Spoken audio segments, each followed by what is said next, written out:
السلام علیکم ورحمۃ اللہ وبرکاتہ. کیا حال ہے سب کا؟ نحمده ونصلي على رسوله الكريم اما بعد فاعوذ بالله من الشيطان الرجيم بسم الله الرحمن الرحيم رب اشرح لي صدري ويسر لي امري واحلل عقدة من لساني يفقهوا قولي. قرآن مجید میں اللہ سبحانہ وتعالیٰ فرماتے ہیں یا ایہا الناس قد جاءتکم موعظۃ من ربکم وشفاء لما فی الصدور وہدی ورحمۃ للمؤمنین قل بفضل اللہ وبرحمتہ فبذلک فلیفرحوا هو خیر مما یجمعون. اے لوگو، بے شک تمہارے پاس تمہارے رب کی طرف سے عظیم نصیحت اور اس کے لیے سراسر شفا جو سینوں میں ہے، یعنی دل کے اندر جو گھٹن اور تنگی اور بیماری ہے، اور ایمان والوں کے لیے سراسر ہدایت اور رحمت آئی ہے. یعنی یہ قرآن شفا بھی ہے، نصیحت بھی ہے، ہدایت بھی ہے، رحمت بھی ہے جو اس پر ایمان لائے. کہہ دیجئے کہ اللہ کے فضل اور اس کی رحمت ہی سے ہے، سو اسی کے ساتھ پھر لازم ہے کہ وہ خوش ہوں. یعنی اس نعمت کے ملنے پر سب کو خوش ہو جانا چاہیے. یہ اس سے بہتر ہے جو وہ جمع کر رہے ہیں. یعنی باقی لوگ قرآن کے علاوہ جو کچھ سمیٹ رہے ہیں، ان سب چیزوں سے، ان سب نعمتوں سے بہتر یہ قرآن کی نعمت ہے کہ جس کو آپ سمیٹ رہے ہیں. اس پر اطمینان سے، خوشی سے اپنا وقت لگانا چاہیے کہ ہم نفع کا سودا کر رہے ہیں. لیکن یہ کتاب کس لیے آئی ہے؟ کتاب انزلناہ الیک مبارک لیدبروا آیاتہ ولیتذکر اولو الالباب. جو کتاب ہم نے آپ کی طرف نازل کی ہے بڑی برکت والی ہے تاکہ لوگ اس کی آیات میں غور و فکر کریں اور اہل عقل اس سے سبق حاصل کریں. تو ہمیں اللہ کی کتاب میں غور و فکر کرنا ہے اور اس سے لیسن اخذ کرنے ہیں، عملی نکتے نکالنے ہیں تاکہ ہمارا عمل، اخلاق، رویہ، معاملہ تبدیل ہو. ابن رجب کہتے ہیں نفلی اعمال میں سے عظیم عمل جس کے ذریعے انسان اللہ کا تقرب حاصل کر سکتا ہے وہ قرآن کی کثرت سے تلاوت کرنا ہے اور اس کو غور و فکر، تدبر اور خوب سمجھ کر سننا ہے. خباب بن ارت نے کسی آدمی سے کہا جتنی تمہاری استطاعت ہے اللہ کا قرب حاصل کرو اور خوب جان لو کہ تم ہرگز کسی بھی چیز کے ساتھ اس کا قرب حاصل نہیں کر سکتے جو اس کو اس کے کلام سے بڑھ کر محبوب ہو. یعنی اللہ سبحانہ وتعالیٰ کا قرب قرآن مجید سے ہی حاصل کیا جا سکتا ہے. تو اس لیے ہمیں شوق سے اور محبت سے اس کلام کو پڑھنا چاہیے. اعوذ باللہ من الشیطان الرجیم بسم اللہ الرحمن الرحیم لن تنالوا البر حتى تنفقوا مما تحبون وما تنفقوا من شيء فإن الله به عليم كل الطعام كان حلا لبني إسرائيل إلا ما حرم إسرائيل على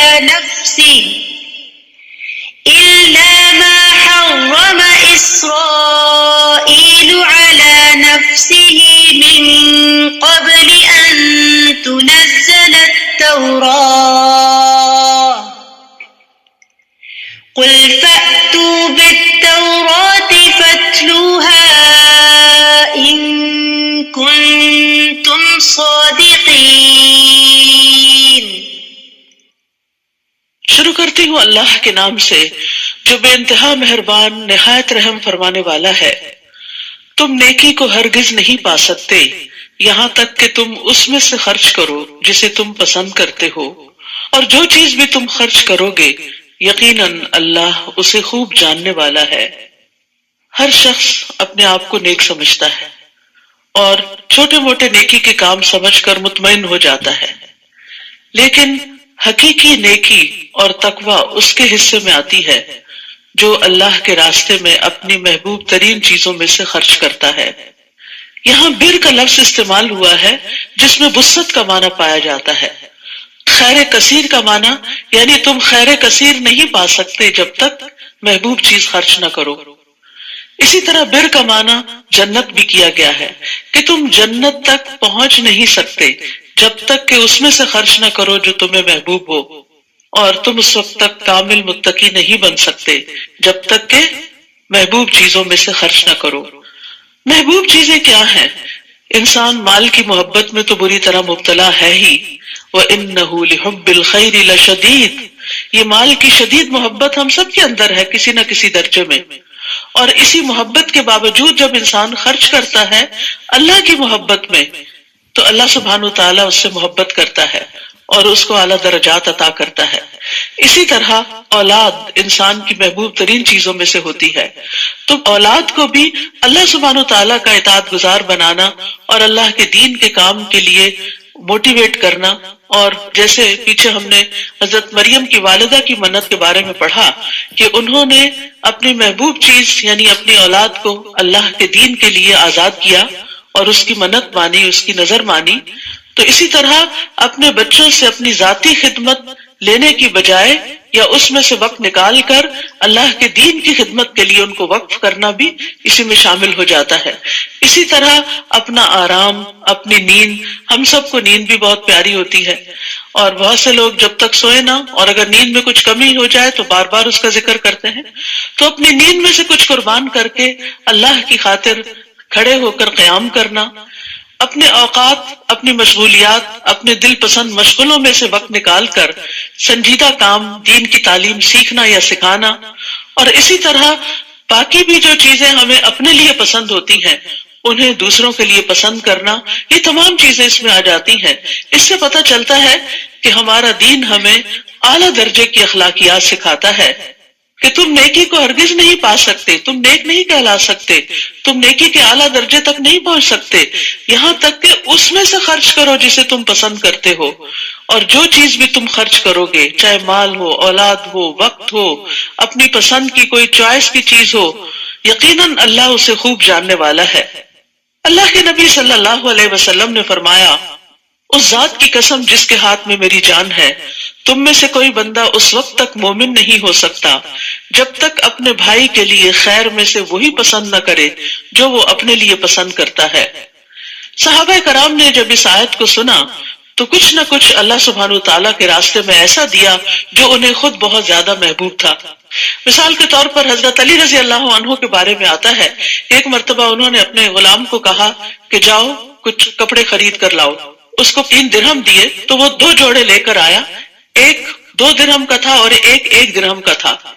جب وہ واپس لایا تو انہوں نے اپنے ہاتھ سے دونوں کو چھو کر دیکھا، ان میں سے جو 2 درہم کا تھا اس کی کوالٹی زیادہ اچھی تھی، تو وہ اس کو دیا کہ جاؤ تم ایک نوجوان لڑکے ہو، تم پر یہ زیادہ سوٹ کرے گا اور میرے لیے یہ 1 درہم والا ہی کافی ہے. تو سبحان اللہ، 2 چیزوں میں سے جو چیز اچھی تھی، جو محبوب تھی، جو اپنے دل کو پسند تھی، جو اپنی چاہت تھی، وہ اپنے غلام پر خرچ کر دی، اس کو دے دیا. اسی طرح ابو طلحہ انصاری رضی اللہ عنہ کے بارے میں ہم سب جانتے اور بارہا یہ واقعہ پڑھ اور سن چکے ہیں کہ انس رضی اللہ عنہ سے مروی ہے کہ نبی صلی اللہ علیہ وسلم ممبر پر تشریف فرما تھے کہ ابو طلحہ نبی صلی اللہ علیہ وسلم کے پاس آئے اور آپ سے پوچھا کہ آپ کی کیا رائے ہے. اللہ عز و جل نے یہ آیت نازل فرمائی ہے، لن تنالوا البر حتى تنفقوا مما تحبون، اور مجھے اپنے سارے مال میں سے میری بیروہا کی زمین سب سے زیادہ محبوب ہے اور میں اس کے ذریعے اللہ عز و جل کا قرب حاصل کرنا چاہتا ہوں. بیروہا کا باغ بہترین کھجوروں پر مشتمل تھا اور اس میں کنواں بھی تھا جس کا پانی بہت میٹھا تھا. نبی صلی اللہ علیہ وسلم اس باغ میں کبھی کبھار تشریف لے جایا کرتے تھے اور اس کا میٹھا پانی پیا کرتے تھے. تو وہ محبوب ترین باغ کے بارے میں نبی صلی اللہ علیہ وسلم سے مشورہ کرتے ہیں کہ میں اس کو اللہ کے راستے میں دینا چاہتا ہوں. تو رسول اللہ صلی اللہ علیہ وسلم نے فرمایا، واہ واہ، بیروہا تو بڑا نفع بخش مال ہے، تم اسے اپنے اقربا میں تقسیم کر دو. تو انہوں نے اس کو رشتہ داروں کو دے دیا، اپنے چچا زاد اور دیگر لوگوں کو، صرف اور صرف اللہ کی رضا کے لیے خرچ کیا اس کو. تو آپ دیکھیے کہ جب انسان اپنی محبوب چیز کو خرچ کرتا ہے تو وہ تکلیف دہ ضرور ہوتا ہے، لیکن اس تکلیف سے انسان کو جو پھر خوشی حاصل ہوتی، جو اطمینان حاصل ہوتا ہے، یعنی وقتی طور پر تکلیف ہوتی ہے لیکن بعد میں اس کا انجام اچھا ہوتا ہے۔ اس کے برعکس انسان جب اپنے لیے پسندیدہ ترین چیز کا انتخاب کرتا ہے تو وقتی طور پر ہو سکتا ہے کہ اس کو خوشی ہو، لیکن بعد میں اس کو ریگریٹس بھی ہوتے ہیں کہ اگر میں یہ اللہ کے پاس جمع کروا دیتا تو زیادہ بہتر تھا، کیونکہ اللہ سبحانہ تعالیٰ کے ہاں اس کی قیمت مجھے زیادہ ملتی ہے۔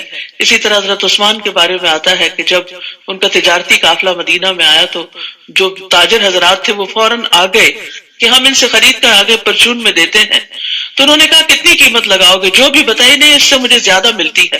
پھر مزید وہ دینے کو تیار ہوئے تو کہا مجھے اس سے بھی زیادہ ملتا ہے، اس سے بھی زیادہ ملتا ہے۔ تو بہرحال انہوں نے وہ سارا غلہ مسلمانوں میں تقسیم کر دیا کہ اللہ کو میں نے دیا یہ، کیونکہ اللہ سبحانہ تعالیٰ تو ایک دانے کے بدلے 700 دیتا ہے، تو کوئی تاجر دنیا کا اتنا پروفٹ دے ہی نہیں سکتا تھا۔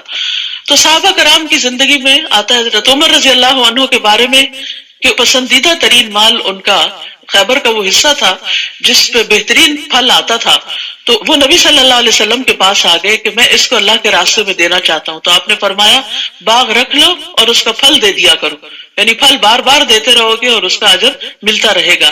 اسی طرح حضرت عبداللہ بن عمر کی ایک لونڈی تھی جو انہیں بہت ہی محبوب تھی، وہ آزاد کر دی۔ تو صحابہ جب ایسی آیات سنتے تھے تو اس پر عمل بھی کیا کرتے تھے۔ اور یہاں اللہ سبحانہ تعالیٰ کی بندوں پر رحمت ہے کہ یہ نہیں کہا کہ جو تمہیں پسند ہے سارا ہی دے دو، بس اتنا مطالبہ کیا مما تحبون، اس میں سے یعنی کچھ دے دو، تھوڑا سا بھی دے دو یا کچھ نہ کچھ دو، اور پھر جو بھی دو گے اللہ کو معلوم ہے، اللہ تعالیٰ اس کا حساب رکھے گا اور اللہ تعالیٰ اس کا بدلہ دے گا، اور جو بدلہ اللہ دے سکتا ہے وہ کوئی بھی نہیں دے سکتا، اس لیے یہ نفع کا ہی سودا ہے۔ عام طور پر جب ہم خرچ کرتے ہیں تو زائد از ضرورت یا جو ہمیں چاہیے نہیں ہوتا، اس کا یہ مطلب نہیں کہ وہ نہیں دے سکتے۔ قرآن مجید میں ایک دوسری جگہ اس کے دینے کا بھی حکم آتا ہے کہ جو تمہاری ضرورت سے زائد ہو اس کو دے دو، وہ ایک درجہ ہے دینے کا، لیکن محبوب ترین چیز اللہ کے راستے میں خرچ کرنا بلند ترین درجہ ہے۔ تو اخلاق کے بھی درجات ہوتے ہیں، اور ان میں بلند ترین درجہ اپنی پسند کو دوسرے کی پسند کے تابع کر دینا، اور سب سے بڑھ کر اللہ رب العزت کی پسند کے تابع کرنا۔ کل الطعام کان حلا لبنی اسرائیل الا ما حرم اسرائیل علی نفسه من قبل ان تنزل التوراۃ قل فأتوا بالتوراۃ فاتلوها ان کنتم صادقین۔ بنی اسرائیل کے لیے ہر کھانا حلال تھا سوائے اس کے جو اسرائیل یعقوب علیہ السلام نے تورات نازل کیے جانے سے پہلے اپنے نفس پر حرام کیا تھا۔ کہہ دیجئے تورات لے آؤ، پھر اسے پڑھ کر دیکھو اگر تم اپنی بات میں سچے ہو۔ یہاں یہود کے ایک اعتراض کا جواب دیا جا رہا ہے جس میں ان کا کہنا یہ تھا کہ محمد صلی اللہ علیہ وسلم نے بہت سی ایسی چیزوں کو حرام کر دیا جو دین ابراہیمی میں حلال تھی۔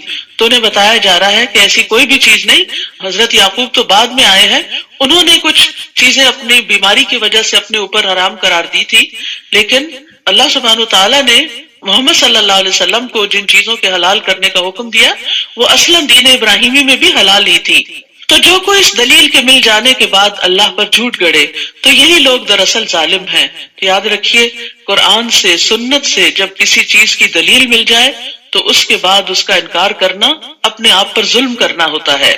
کہہ دیجئے اللہ نے سچ کہا، پس تم ملت ابراہیم کی پیروی کرو جو یکسو تھا اور وہ مشرکین میں سے نہ تھا۔ بے شک پہلا گھر جو لوگوں کے لیے مقرر کیا گیا وہ وہی ہے جو مکہ میں ہے، تمام جہان والوں کے لیے برکت و ہدایت والا ہے۔ یہاں ایک اور اعتراض کا جواب دیا جا رہا ہے۔ اہل کتاب کا یہ کہنا تھا کہ بیت المقدس سب سے افضل قبلہ ہے اور اس کی طرف پہلے تم رخ کر کے نماز پڑھتے تھے، پھر تم نے اس کو کیوں چھوڑ دیا؟ تو بتایا یہ جا رہا ہے کہ پہلا قبلہ بیت المقدس نہیں، وہ بیت اللہ شریف ہے۔ اللہ سبحانہ تعالیٰ نے سب سے پہلے جو گھر مقرر کیا لوگوں کی عبادت کے لیے وہ وہی ہے جو مکہ میں ہے، تمام جہان والوں کے لیے برکت اور ہدایت والا ہے۔ وہ خطہ بابرکت ہے، وہ گھر بابرکت ہے، اور برکت کا مطلب ہوتا ہے کسی چیز میں اضافہ ہونا۔ تو آپ ایک نماز یہاں پڑھتے ہیں تو اس کا اجر 10 نمازوں کے برابر ہے، لیکن وہی نماز آپ مکہ میں پڑھتے ہیں، حرم کی حدود کے اندر پڑھتے ہیں، تو ایک نماز کا ثواب 1,00,000 کے برابر ہو جاتا ہے۔ تو کتنی برکت ہوئی۔ ایک نیک عمل کی کتنی برکت ہوئی. اسی طرح جو صدقہ آپ وہاں کرتے ہیں، جو قرآن آپ پڑھتے ہیں، جو طواف آپ کرتے ہیں، جو عمرہ کرتے ہیں، جو حج کرتے ہیں، ان ساری عبادات کا اجر و ثواب کئی گنا زیادہ بڑھ جاتا ہے. اور اس کے علاوہ بھی رزق کی فراوانی، کھانے پینے کی، آپس کی محبتوں کی، اور سب کے ساتھ مل کے جو اجتماعی عبادت ہوتی ہے، اس سے جو دلوں پر ایک اثرات آتے ہیں اور اللہ سبحانہ وتعالیٰ کی محبت میں اضافہ ہوتا ہے، وہ دنیا کے کسی دوسرے خطے میں نہیں ہوتا. اس لیے اس کی برکتیں یہاں بتائی گئی. اور یہاں خاص طور پر یہ بتایا گیا کہ سب سے پہلی مسجد زمین پر یہی بنائی گئی. اور پھر یہ کہ عمرہ اور حج کرنا جو ہے وہ فقر اور گناہوں کو دور کرنے والی چیز ہے. رسول اللہ صلی اللہ علیہ وسلم نے فرمایا پے در پے حج اور عمرے کیا کرو، کیونکہ یہ دونوں فقر یعنی محتاجی، غربت اور گناہوں کو اس طرح ختم کر دیتے ہیں جیسے بھٹی لوہے، سونے اور چاندی کے میل کو ختم کر دیتی ہے. یعنی مشقت تو ہوتی ہے، انسان کو خرچ بھی کرنا پڑتا ہے، سفر بھی کرنا پڑتا ہے، انتظار کی لمبی گھڑیاں برداشت کرنی پڑتی ہیں ایئرپورٹس پہ. پہلے زمانے کا سفر گھوڑوں خچروں پر تھا مشقت والا، تو آج بھی مشقتیں کچھ کم نہیں ہیں.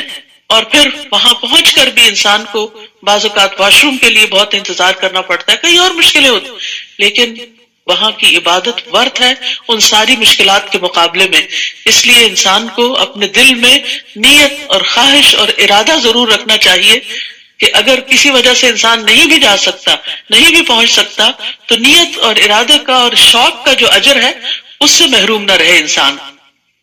فیہ آیات بینات مقام ابراہیم ومن دخلہ کان آمنا. اس میں واضح نشانیاں ہیں. مقام ابراہیم ہے جس پہ کھڑے ہو کے ابراہیم علیہ السلام نے کعبہ تعمیر کیا تھا، آپ کے قدموں کے نشان بھی اس پر ہے.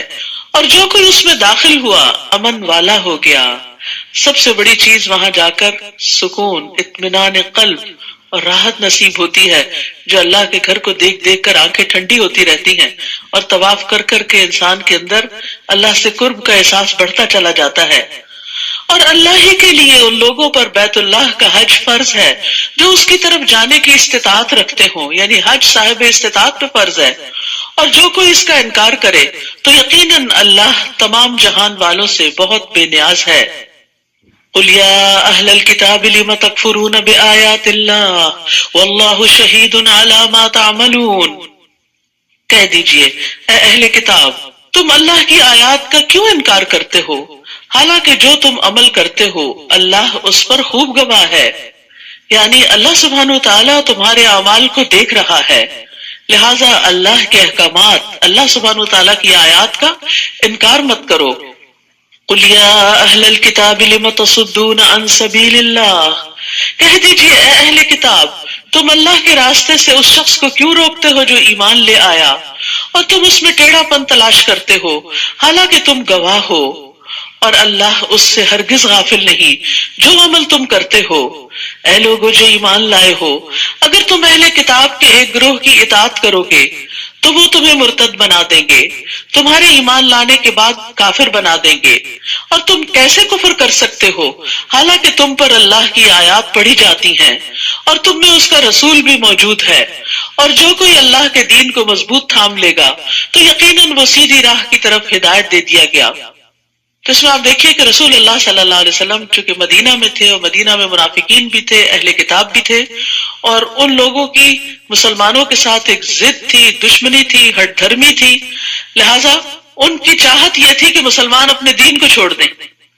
لیکن اللہ کے رسول موجود تھے، ان کی پریزنس اور ان کی دی ہوئی تعلیم اور پھر خاص طور پر قرآن کی آیات، یہ ایسی چیز تھی جو مسلمانوں کی استقامت کا باعث تھی. آج بھی اگر ہم خود اور اپنی اولاد کو دین پر استقامت دینا چاہتے ہیں تو اس کے لیے ضروری ہے کہ قرآن کے ساتھ ہمیشہ کا سفر جاری رکھیں، استقامت کے ساتھ قرآن مجید کی تلاوت بھی کرتے رہیں اور اس پر عمل بھی کرتے رہیں، اس میں غور و فکر بھی کرتے رہیں، تو انشاءاللہ حق پر ہدایت پر قائم رہے گے. کوئی بھی شخص دین اسلام سے صرف اس وقت دور جاتا ہے جب وہ دین اسلام کی سمجھ نہیں رکھتا، جب وہ اللہ تعالیٰ کی آیات کی حکمتوں کو اور مصلحتوں کو سمجھتا نہیں. پھر فرمایا یا ایھا الذین آمنوا اتقوا اللہ حق تقاتہ ولا تموتن الا وانتم مسلمون. اے لوگو جو ایمان لائے ہو، اللہ سے ڈرو جیسا اس سے ڈرنے کا حق ہے، اور تمہیں ہرگز موت نہ آئے مگر اس حال میں کہ تم مسلمان ہو، اسلام کی حالت میں دنیا سے رخصت ہونا، اور اسی کی دعا کرنی چاہیے، اور یہ کثرت سے پڑھنا چاہیے کہ یا اللہ مرتے وقت کلمہ لا الہ الا اللہ نصیب کرنا، کیونکہ خوشخبری ہے اس شخص کے لیے کہ جس کا آخری کلام لا الہ الا اللہ ہوگا وہ جنت میں داخل ہوگا، اس کو بخش دیا جائے گا، اور یہ سعادت اسی کو نصیب ہوتی ہے جو دنیا میں لا الہ الا اللہ پر پورا یقین رکھتا ہو اور اس کا ورد بھی کرتا رہے۔ تو یہاں ایمان والوں کو ایک حکم دیا جا رہا ہے، اور وہ کیا کہ اللہ سے ڈرو جیسا کہ ڈرنے کا حق ہے۔ اس کا مطلب کیا ہے؟ ڈرنے کا حق ہے، اس کا یہ مطلب نہیں کہ خوف زدہ ہو کے سب کام کاج چھوڑ کے ڈپریشن میں مبتلا ہو کے اور دنیا سے کنارہ کش ہو کے بیٹھ جاؤ اور کہو کہ مجھے تو بس اللہ سے ڈر لگتا ہے اس لیے میں تو کسی سے ملتی ہی نہیں، مجھے اللہ سے ڈر لگتا ہے اس لیے میں نے جاب چھوڑ دی ہے، مجھے اللہ سے ڈر لگتا ہے اس لیے میں شادی نہیں کروں گی، مجھے اللہ سے ڈر لگتا ہے اس لیے میں بچے پیدا نہیں کروں۔ یہ ڈر نہیں ہے، ترک دنیا اللہ کا ڈر نہیں ہے۔ دنیا میں رہتے ہوئے اللہ کے حکم کے مطابق دنیا کے کام کاج کرنا یہ اللہ کا ڈر ہے۔ تو اسی لیے ابن مسعود اور حسن بصری اور اکرمہ اور قتادہ اور مقاتل کہتے ہیں کہ حق تقاتہ ہی کا مطلب یہ ہے کہ اس کی اطاعت کی جائے اور اس کی نافرمانی نہ کی جائے، اور اس کا شکر بجا لایا جائے اور اس کی ناشکری نہ کی جائے، اس کا ذکر کیا جائے اور اس کو بھلایا نہ جائے۔ یہ ہے حق تقاتہ ہی کہ جہاں کہیں بھی ہو اس کو یاد رکھو، یعنی ہر جگہ اللہ کا تقوی ہو۔ رسول اللہ صلی اللہ علیہ وسلم نے فرمایا اتق اللہ حیث ما کنت، تم جہاں کہیں بھی ہو اللہ سے ڈرتے رہو۔ واعتصموا بحبل اللہ جميعا ولا تفرقوا واذكروا نعمت اللہ علیکم اذ کنتم اعداء فألف بین قلوبکم فاصبحتم بنعمته اخوانا، اور تم سب کے سب اللہ کی رسی کو مضبوطی سے تھام لو۔ تم سب کے سب اللہ کی رسی کو، کیا ہے یہ اللہ کی رسی؟ حدیث میں آتا ہے رسول اللہ صلی اللہ علیہ وسلم نے فرمایا اللہ کی کتاب ہی اللہ کی وہ رسی ہے جو آسمان سے زمین تک لٹکی ہوئی ہے، یعنی اس کو تھام لو، قرآن کو مضبوطی سے پکڑ لو، زندگی اس کے ساتھ گزارو۔ اگر اس کو پکڑے رکھو گے تو اللہ سبحانہ وتعالیٰ سے تعلق مضبوط رہے گا، اور جب اللہ سے تعلق مضبوط رہے گا تو پھر بھٹکو گے نہیں، سیدھے رستے پر ہی چلتے رہو گے۔ اور یہاں پر صرف یہ نہیں کہا گیا کہ اللہ کی رسی پکڑ لو، یہ کہا گیا جمیعاً، سب مل کے تھامو، اکٹھے ہو کر۔ ابو ہریرہ رضی اللہ عنہ سے روایت ہے کہ رسول اللہ صلی اللہ علیہ وسلم نے فرمایا بے شک اللہ تم سے 3 باتوں سے راضی ہوتا ہے اور 3 باتوں سے ناراض ہوتا ہے۔ نمبر 1، وہ تمہارے لیے پسند کرتا ہے کہ اس کی عبادت کرو اور اس کے ساتھ کسی کو شریک نہ ٹھہراؤ۔ نمبر 2، اور تم سب اللہ کی رسی کو مضبوطی سے پکڑے رکھو۔ یہ اللہ کا حکم ہے، قرآن میں بھی اور حدیث میں بھی اس کی وضاحت آ گئی۔ اور نمبر 3، جن حکمرانوں کو اللہ نے تمہاری ذمہ داری سونپی ہے ان کی خیرخواہی کرو۔ اور 3 ناپسندیدہ باتیں کون سی ہیں؟ اور وہ تمہارے لیے قیل و قال کو، باتیں ادھر کی ادھر کی، ہی سیڈ شی سیڈ، فلاں یہ کہتا ہے فلاں یہ کہتا ہے، اور بیکار کی باتیں جن کا کوئی مطلب مقصد نہ ہو، جس سے کسی کے علم میں کوئی اضافہ نہ ہوتا ہو، نہ کسی کے عمل میں کوئی قوت آتی ہو، صرف قصے کہانیاں بیکار کے، اور بعض اوقات تو غیبت میں ڈھل جاتی ہیں، لوگوں کی برائیاں اور ان کے عیب چینی کرنا، تو اس چیز کو ناپسند کیا گیا۔ اور نمبر 2، کثرت سوال کو، یعنی کسی نے ایک مسئلہ بتایا، اس پہ ایک اور سوال کر دیا، اس پہ ایک اور کر دیا، جیسے بنی اسرائیل نے بہت سوال کیے تھے۔ اور نمبر 3، مال ضائع کرنے کو اللہ تعالیٰ ناپسند کرتا ہے۔ ضرورت کی جگہوں پر تو مال خرچ کرنا چاہیے لیکن اسراف نہیں کرنا چاہیے، اور اسی طرح چاہے کھانے کا معاملہ ہو یا دیگر نفع مند چیزیں ہوں، ان کو بیکار میں پھینکتے نہیں چلے جانا چاہیے، ان سے یا خود فائدہ اٹھانا چاہیے یا کسی دوسرے کو اٹھانے دینا چاہیے۔ تو مال ضائع کرنا ناپسندیدہ ہے۔ اور پھر یہاں خاص طور پر جس چیز کا حکم دیا جا رہا ہے وہ یہ کہ آپس میں جڑے رہو، دلوں کا اتحاد ہو۔ فرمایا بے شک مومن دوسرے مومن کے لیے عمارت کی طرح ہوتا ہے، اس کا ایک حصہ دوسرے حصے کو قوت پہنچاتا ہے۔ اور آپ نے اپنے ہاتھ کی انگلیوں کو دوسرے ہاتھ کی انگلیوں میں داخل کر کے دکھایا، یعنی جس طرح انگلیاں انگلیوں میں چلی جاتی ہیں تو مضبوط گرپ آ جاتی ہے، اسی طرح جب مومن کے ساتھ جڑتا ہے تو دیوار کی طرح جس کی ایک بریک دوسرے کے ساتھ لگی ہوئی ہوتی ہے، اس سے بڑی بڑی عمارتیں کھڑی ہو جاتی ہیں اور بہت بڑے بڑے کام اس سے لیے جا سکتے ہیں. لیکن اگر وہی اینٹیں بکھری ہوئی ہو تو وہ اینٹوں کا ڈھیر بیکار ہوتا ہے، کوڑا کباڑ ہوتا ہے. تو اگر مسلمان آپس میں آرگنائز، بالکل کہ اینٹیں باہم نہیں جوڑ کے دیوار بنتی جب تک آرگنائز نہ ہو، جب تک ڈسپلن نہ ہو، اور اسی طرح جب تک ایک دوسرے کے ساتھ جڑے ہوئے نہ ہو، اور یہ جڑنا صرف ظاہری نہ ہو بلکہ دلوں کا جڑنا بھی ہو. تو یہاں پر فرمایا اور اللہ کی رسی کو سب مل کر مضبوطی سے تھام لو اور فرقہ فرقہ مت بنو. کیونکہ جب چھوٹی موٹی بات پر اختلاف ہوتا ہے تو لوگوں میں پارٹی بازی شروع ہو جاتی اور پھر وہ مخالفت میں تبدیل ہو جاتا ہے، اور وہ سلسلہ نہ روکے تو پھر ایک دوسرے کے ساتھ جنگ و جدل اور قتال بھی شروع ہو جاتے ہیں. اور اپنے اوپر اللہ کی نعمت کو یاد کرو. جب تم آپس میں دشمن تھے، یعنی اسلام کے آنے سے پہلے، تو اس نے تمہارے دلوں میں محبت ڈال دی. یہ محبت اسلام کی وجہ سے تھی، تو تم اس کی نعمت سے بھائی بھائی بن گئے. یعنی تمہیں خونی رشتوں سے زیادہ محبوب ہو گئے وہ لوگ جو دین کے رشتے میں تم سے بندھے، اور تم آگ کے گڑھے کے کنارے پر تھے، یعنی اس دین سے پہلے، تو اس نے تمہیں اس سے بچا لیا.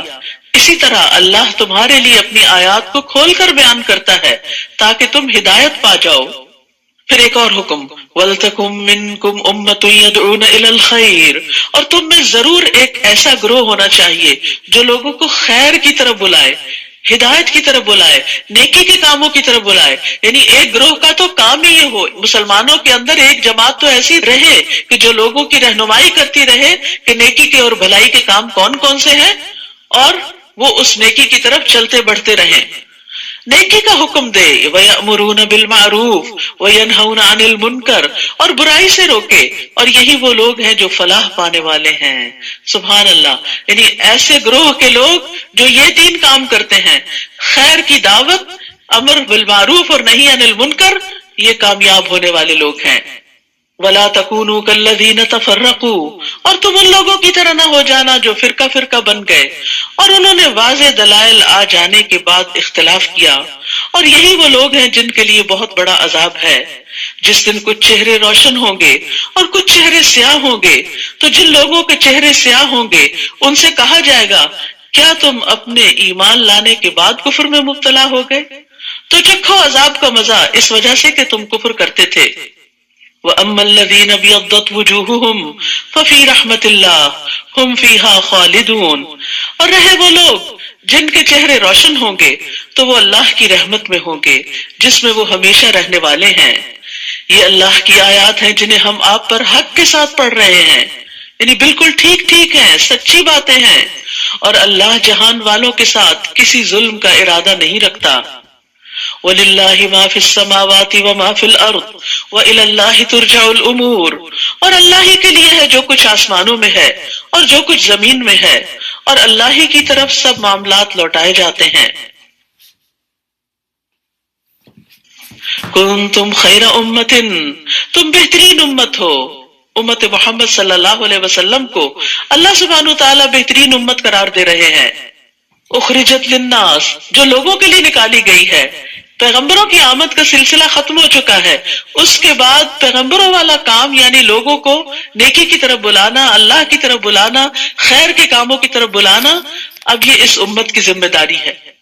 امت کا ایک تو ہراول دستہ ہے جو ایک گروہ کی شکل میں باقاعدہ ایک منصوبہ بندی اور پلاننگ کے ساتھ دین کی دعوت کا کام کرے، لیکن اس کے بعد ہر امتی اپنی اپنی جگہ، چاہے وہ بزنس میں ہے، چاہے وہ جاب میں ہے، چاہے وہ ٹیچنگ میں، کوئی بھی کسی بھی قسم کا کر رہا ہے، چاہے وہ مرد ہے یا عورت ہے یا بچے ہیں یا جوان ہیں، وہ سب اللہ سبحانہ وتعالیٰ کے دین کے داعی ہیں، اس کے ریپریزنٹیٹیو ہیں.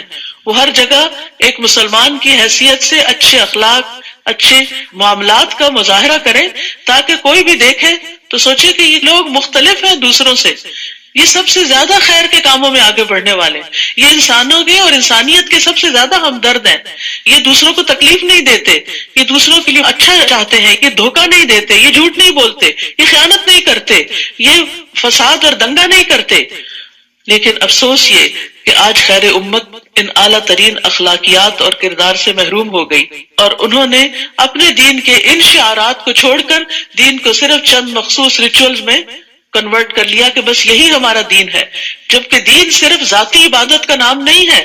آپ نے روزہ رکھا ہے، آپ کو فائدہ ہوگا، لیکن اس روزے کا فائدہ دوسروں کو کب ہوگا؟ جب روزہ رکھ کے آپ جھوٹ بولنا چھوڑیں گے، جب آپ لڑائی جھگڑا چھوڑیں گے۔ تو اسی چیز کی دعوت یہاں دی جا رہی ہے کہ تم بہترین امت ہو جو انسانوں کے لیے پیدا کی گئی، لیکن افسوس یہ کہ آج ہم صرف اپنے اپنے ذاتی مفادات اور ذاتی اغراض اور دنیا کی محبت میں مبتلا ہو کر صرف دنیا کی ترقی کے لیے کوشاں ہیں اور انسانیت کی بھلائی کے کام بھول گئے ہیں۔ اور انسانیت کی بھلائی کیسے ہوگی؟ تأمرون بالمعروف وتنہون عن المنکر، تم نیکی کا حکم دیتے ہو اور برائی سے روکتے ہو، یعنی کسی کی بھی سب سے سچی خیرخواہی یہی ہے کہ اس کو صحیح بات بتائی جائے، چاہے اس کو اچھی نہ بھی لگے، کیونکہ اگر اس سے حق چھپا لیا گیا اور وہ لا علمی میں غلط کام کرتا رہا تو آپ نے تو اس کے ساتھ بڑا ظلم کر دیا۔ اگر آپ اس کو وقت پر بتاتے تو وہ اس غلط چیز کو چھوڑ دیتا، لیکن بعض اوقات ہم مربت کے مارے، بعض اوقات اس لیے کہ اگر ہم نے بتایا تو یہ مجھ سے ناراض ہو جائے گا، تو ہم دوسرے کو صحیح بات نہیں بتاتے۔ وقتی طور پہ بعض اوقات دوسرا ناراض بھی ہو لیکن بعد میں آپ کو شکریہ بھی ادا کرے گا کہ آپ نے مجھے بر وقت ایک اچھی نصیحت کی تھی۔ تو یہاں پر کیا ہے کہ تم نیکی کا حکم دیتے ہو اور برائی سے روکتے ہو، کیونکہ برائی کے اندر بھی ایک خاص قسم کی اٹریکشن ہوتی ہے۔ شیطان برے کاموں کو مزین بنا دیتا ہے، خوبصورت بنا دیتا ہے اور آسان بھی ہوتا ہے کیونکہ اس میں کوئی خاص رکاوٹیں نہیں ہوتی، لیکن نیکی کے کام میں نفس بھی حائل ہو رہا ہے، شیطان بھی، لوگ بھی، طرح طرح کی رکاوٹیں آتی ہیں، تو اس کا کرنا مشکل ہوتا ہے۔ تو اس لیے تم نیکی کا حکم دیتے ہو اور برائی سے روکتے ہو تاکہ لوگ برے انجام سے بچ سکے۔ وَتُؤْمِنُونَ بِاللَّهِ، اور تم اللہ پر ایمان رکھتے ہو۔ یہاں پر آپ دیکھیے امر بالمعروف پہلے اور ایمان کا ذکر بعد میں کیا گیا ہے، کیونکہ ایمان کی تکمیل ہی ان دو صفات کے ساتھ ہوتی ہے۔ وَلَوْ آمَنَ أَهْلُ الْكِتَابِ لَكَانَ خَيْرًا لَهُمْ، اگر اہل کتاب ایمان لاتے تو ان کے حق میں بہتر ہوتا۔ مِنْهُمُ الْمُؤْمِنُونَ وَأَكْثَرُهُمُ الْفَاسِقُونَ، ان میں سے کچھ تو مومن ہیں مگر ان کی اکثریت فاسق ہے۔ یہاں پر یہ جو دو لفظ معروف اور منکر استعمال ہوئے ہیں ان کو بھی سمجھنا ضروری ہے۔ معروف کہتے ہیں ہر وہ کام جس کا کرنا معلوم ہو سب کے سامنے اور وہ اچھا اور بہتر سمجھا جاتا ہو، یعنی انسان کی فطرت اور عقل بھی اس کو صحیح قرار دیتی ہو اور ایمان والوں کے نزدیک وہ کام برا نہ سمجھا جاتا ہو، یہ معروف ہوتا ہے۔ اسی لیے اللہ کی اطاعت کو معروف کا نام دیا گیا۔ اور منکر سے مراد بنیادی طور پر ہر وہ کام جس کو اللہ تعالیٰ ناپسند کرتا ہے اور ایمان والے بھی اس کو برا خیال کرتے ہیں، اور اسی طرح انسان کی فطرت اور عقل بھی اس کا انکار کرتی ہے۔ تو یاد رکھیے امر بالمعروف اور نہی عن المنکر اسلام کے دیگر ارکان کی طرح ایک فرض رکن ہے۔ نبی صلی اللہ علیہ وسلم نے فرمایا اسلام کے 8 حصے ہیں، ایک حصہ اسلام، پھر نماز، زکوٰۃ، روزہ، حج بیت اللہ، امر بالمعروف، نہی عن المنکر، جہاد فی سبیل اللہ۔ فرمایا وہ شخص ناکام و نامراد ہوا جس کے لیے اس میں سے کوئی بھی حصہ نہیں۔ تو یہاں پر آپ دیکھیے امر بالمعروف الگ رکن ہے، نہی عن المنکر الگ رکن ہے، اور پھر اس کے بعد جہاد فی سبیل اللہ کا لفظ ہے۔ عام طور پر لوگوں کے اندر بڑی غلط فہمی پائی جاتی ہے، وہ سمجھتے کہ جہاد کا مطلب صرف قتال کرنا ہے، جبکہ جہاد کے لفظی معنی اگر آپ دیکھیں تو اس کا مطلب ہوتا ہے اٹموسٹ اسٹرگل کرنا، بڑے پیمانے پہ کوشش کرنا، محنت کرنا فی سبیل اللہ، اللہ کے راستے میں، یعنی اللہ کے دین کی خاطر، اس کو سیکھنے، سکھانے، لوگوں تک خیر لے جانے، ان سے شر کو روکنے اور لوگوں کی فلاح و بہبود کے کام کرنے، یعنی جیسے بیوہ اور یتیم کے لیے بھاگ دوڑ کرنے والا بھی فی سبیل اللہ ہوتا ہے۔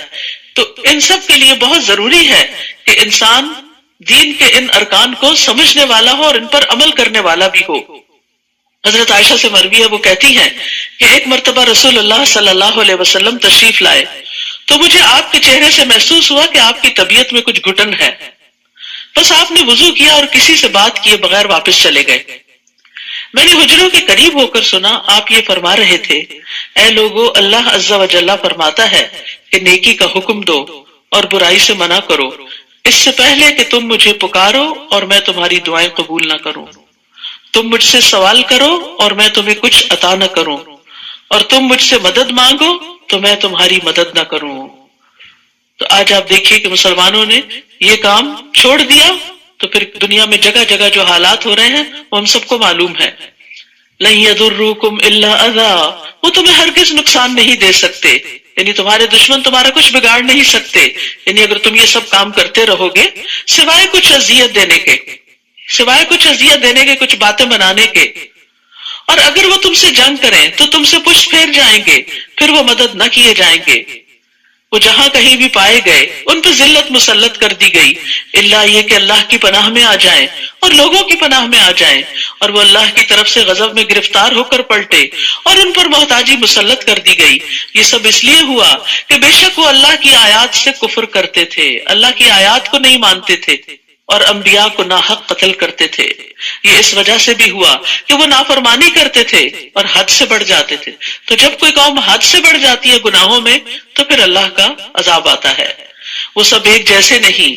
اہل کتاب میں سے ایک جماعت ایسی بھی ہے جو حق پر قائم ہے، وہ رات کی گھڑیوں میں اللہ کی آیات کی تلاوت کرتے ہیں اور سجدے بھی کرتے ہیں۔ تو یہاں پر آپ دیکھیے بہترین خوبیوں کا ذکر کیا گیا ہے کہ ایمان لانے کے بعد ایمان کی سچائی کا ثبوت انسان کیسے دیتا ہے؟ اپنی پسندیدہ چیز قربان کر کے، نیند قربان کر کے رات کی گھڑیوں میں اٹھتے ہیں، اللہ کی کتاب پڑھتے ہیں اور سجدے بھی کرتے ہیں۔ قیام اللیل کی فضیلت ہے، اور الحمدللہ رمضان آ رہا ہے اور سب کو موقع ملے گا، کیونکہ رمضان میں قیام جو ہے وہ عام دنوں کے قیام سے بھی افضل ہو جاتا ہے، اور بہترین قیام وہ ہے جس میں زیادہ قرآن کی تلاوت کی جائے۔ یعنی صرف 20 رکعتیں پوری کرنا ضروری نہیں کہ جلدی جلدی اس کو پڑھ لیا جائے، کہ نمبر پورا کرنا اصل مقصود نہیں۔ نبی صلی اللہ علیہ وسلم نے کبھی 20 نہیں پڑھی، لیکن اصل چیز یہ ہے کہ اس میں قرآن کو سنا جائے یا خود پڑھا جائے۔ اور پھر اسی طرح علم کے سیکھنے سکھانے کے لیے بھی رات کو جاگنا فضیلت والا ہے۔ یعنی اگر آپ قرآن سیکھ رہے ہیں، یہ سکھا رہے ہیں اور اس کے لیے تیاری کر رہے ہیں اور رات کی گھڑیوں میں اس کو پڑھتے ہیں، اپنا حفظ یا ترجمے کا سبق یاد کرتے ہیں، کسی بھی طرح کوئی علم آپ حاصل کر رہے ہیں تو اس کی بھی یہاں فضیلت بتائے گی۔ تو عمومی طور پر قرآن کو رات میں پڑھنے کی فضیلت دن کے مقابلے میں زیادہ ہے، کیونکہ اس وقت یکسوئی بھی ہوتی ہے، اور نبی صلی اللہ علیہ وسلم بھی قرآن مجید کی زیادہ تر تلاوت رات کی گھڑیوں میں کیا کرتے تھے۔ اور یہاں ایک بات یہ بھی یاد رکھیے کہ بعض اوقات علم کا سیکھنا سکھانا جو ہے نفل نماز سے بھی افضل ہو جاتا ہے۔ یؤمنون باللہ والیوم الآخر ویأمرون بالمعروف وینہون عن المنکر ویسارعون فی الخیرات واولئک من الصالحین۔ اہل کتاب میں سے جن کے اندر یہ صفات ہے ان کی تعریف بیان کی جا رہی ہے، اور اس میں آپ دیکھیے کہ صالح بننے کے لیے یہ کام کرنا ضروری ہے جن کا اوپر ذکر ہے۔ ہم سب چاہتے ہیں کہ ہم نیک بنے، اچھا جب نیکی کی بات آتی ہے تو ہم نماز، روزہ، صدقہ خیرات، لوگوں کے ساتھ اچھا سلوک، بس بات ختم نہیں۔ امر بالمعروف اور نہی عن المنکر بھی ضروری ہے، اور یہ نیکی کا جو کام بھی کریں گے تو ہرگز ان کی ناقدری نہ کی جائے گی۔ یعنی ان بڑے بڑے کاموں کے علاوہ چھوٹی موٹی اور جو بھی نیکی ہوگی وہ بھی اللہ جانتا ہے اور اللہ اس کو قبول کرے گا۔ واللہ علیم بالمتقین، اور اللہ تقوی والوں کو خوب جاننے والا ہے۔ یقیناً وہ لوگ جنہوں نے کفر کیا، ان کے مال اور ان کی اولاد انہیں اللہ سے بچانے میں ہرگز کچھ بھی کام نہ آئیں گے۔ انسان ان نیک کاموں کو کیوں چھوڑتا ہے؟ کیونکہ مال اور اولاد آڑے آتی، ان کے پیچھے بھاگتا ہے۔ فرمایا وہ کام نہیں آئیں گے، اور یہی لوگ آگ کے ساتھی ہیں، وہ اس میں ہمیشہ رہنے والے ہیں۔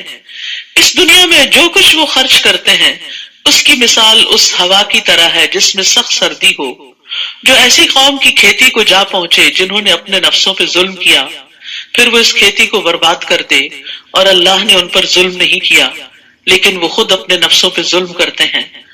مطلب یہ ہے کہ جو لوگ آخرت کو بھول کر، اپنی ذمہ داریوں کو بھول کر صرف مال کمانے پر اور مال کو اپنی پسند کی جگہوں پہ خرچ کرنے پر اور کبھی کبھار کسی خیراتی کام میں بھی خرچ کرنے پر لگاتے ہیں، تو وہ دیر پا فائدوں کا حامل نہیں۔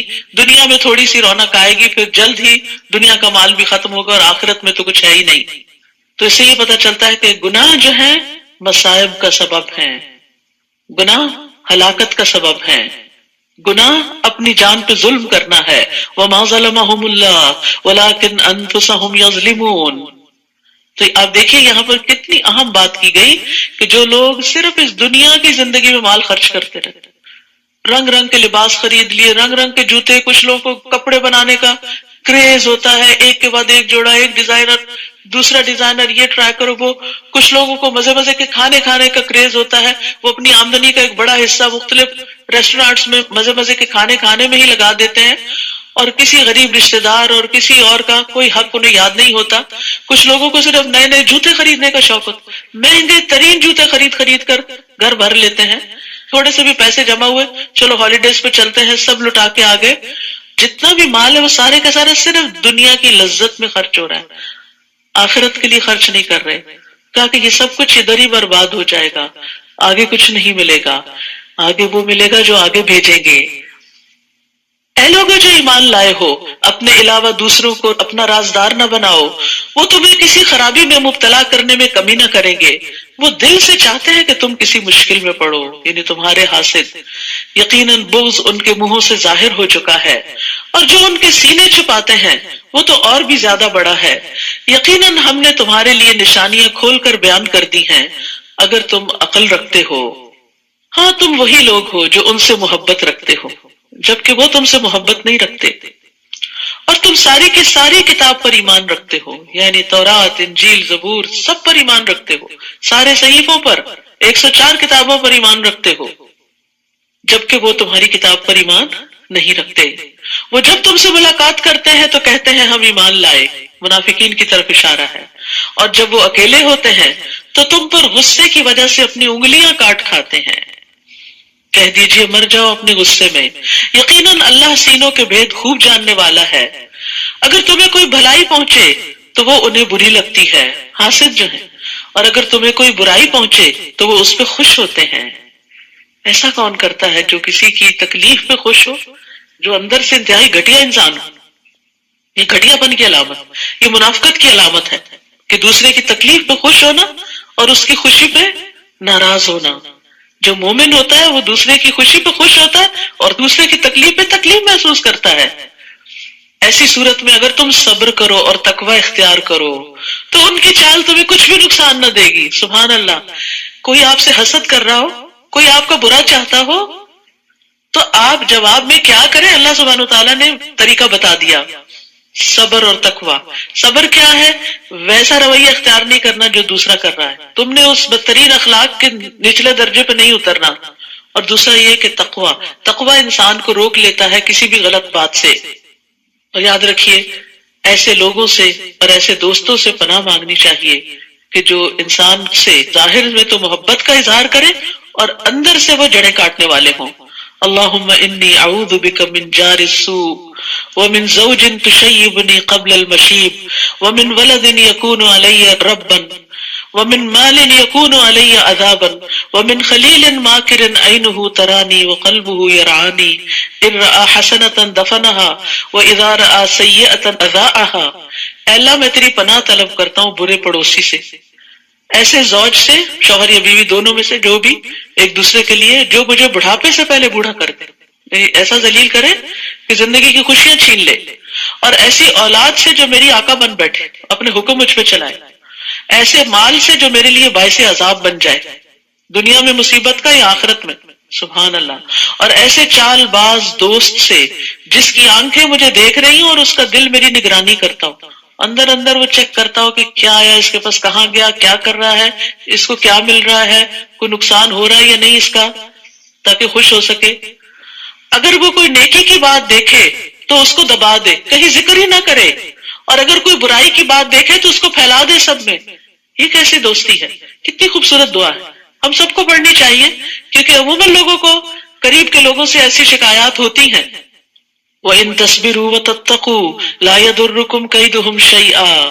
کوئی کتنی بھی چالیں چلے، اگر تمہارا کردار مضبوط ہے، تمہارے اندر صبر اور تقوی ہے، تو کوئی تمہیں نقصان نہیں دے سکتا. کامیابی کی کنجی بتا دی گئی. اب جنگ احد کا تذکرہ ہے. وَإِذْ غَزَوْتَ مِنْ أَهْلِكَ تُبَوِّئُ الْمُؤْمِنِينَ مَقَاعِدَ لِلْقِتَالِ وَاللَّهُ سَمِيعٌ عَلِيمٌ. اور وہ وقت بھی یاد کریں جب آپ صبح سویرے اپنے گھر والوں سے احد کی طرف نکلے تھے. صبح سویرے کام کے لیے نکلنا یہ نبی صلی اللہ علیہ وسلم کا طریقہ تھا. آج ہم نے وہ چھوڑ دیا اور کامیاب قوموں نے اختیار کر لیا. آپ جنگ کے لیے مومنوں کو مورچوں پر متعین کر رہے تھے، یعنی ہر ایک کو اس کی جگہ پر مقرر کر رہے تھے. اور اللہ خوب سننے والا، خوب جاننے والا. یہ تو سب کام ہو رہے تھے تو سننے والا کیا، یعنی ساتھ ساتھ آپ اللہ کو یاد کر رہے تھے، دعائیں مانگ رہے تھے، تو اللہ تعالیٰ ان کو سن رہا تھا. جب تم میں سے دو گروہوں نے ہمت ہارنے کا ارادہ کیا اور اللہ ان دونوں کا مددگار تھا، اور اللہ ہی پر مومنوں کو توکل کرنا چاہیے۔ ہوا یہ تھا کہ جب مسلمان جنگ کے لیے احد کی طرف نکلے تو راستے میں عبداللہ بن ابی اپنے 300 لوگوں کو لے کے الگ ہو گیا، تو باقی 700 رہ گئے، اور دشمن کے مقابلے میں یہ تعداد تھوڑی تھی۔ مخلص مسلمان بھی پریشان ہوئے، اور کچھ لوگوں نے ہمت ہار دی، انہوں نے سوچا اب تو جنگ کے لیے نکلنے کا کوئی فائدہ نہیں، اب تو شکست سامنے نظر آ رہی ہے۔ تو انہوں نے جب دل چھوٹا کیا تو اللہ سبحانہ وتعالیٰ نے ان کا دل بڑھا دیا، مضبوط کر دیا، لیکن ان کے دل کا حال یہاں بیان بھی کر دیا۔ تم نے ہمت کیوں ہاری، حالانکہ یقینی طور پر اللہ بدر میں تمہاری مدد کر چکا تھا جبکہ تم اس وقت کمزور تھے۔ بس اللہ کا تقوی اختیار کرو تاکہ تم شکر ادا کر سکو۔ یعنی اگر اس وقت اللہ نے کم اسباب کے ساتھ مدد کی تو اللہ اب بھی کم اسباب کے ساتھ مدد کر سکتا ہے۔ اصل مدد اللہ کی طرف سے آتی ہے۔ مومن صرف اسباب پہ بھروسہ نہیں کرتا، اسباب اختیار کرتا ہے، بھروسہ اور توکل اس کا اللہ پر ہوتا ہے، دعائیں وہ اللہ سے مانگ رہا ہوتا ہے، کوشش کے ساتھ اللہ سبحانہ وتعالیٰ کی طرف راغب رہتا ہے۔ جب آپ مومنوں سے کہہ رہے تھے کیا تمہیں یہ خوشخبری کافی نہیں کہ تمہارا رب اتارے ہوئے 3000 فرشتوں سے تمہاری مدد کرے؟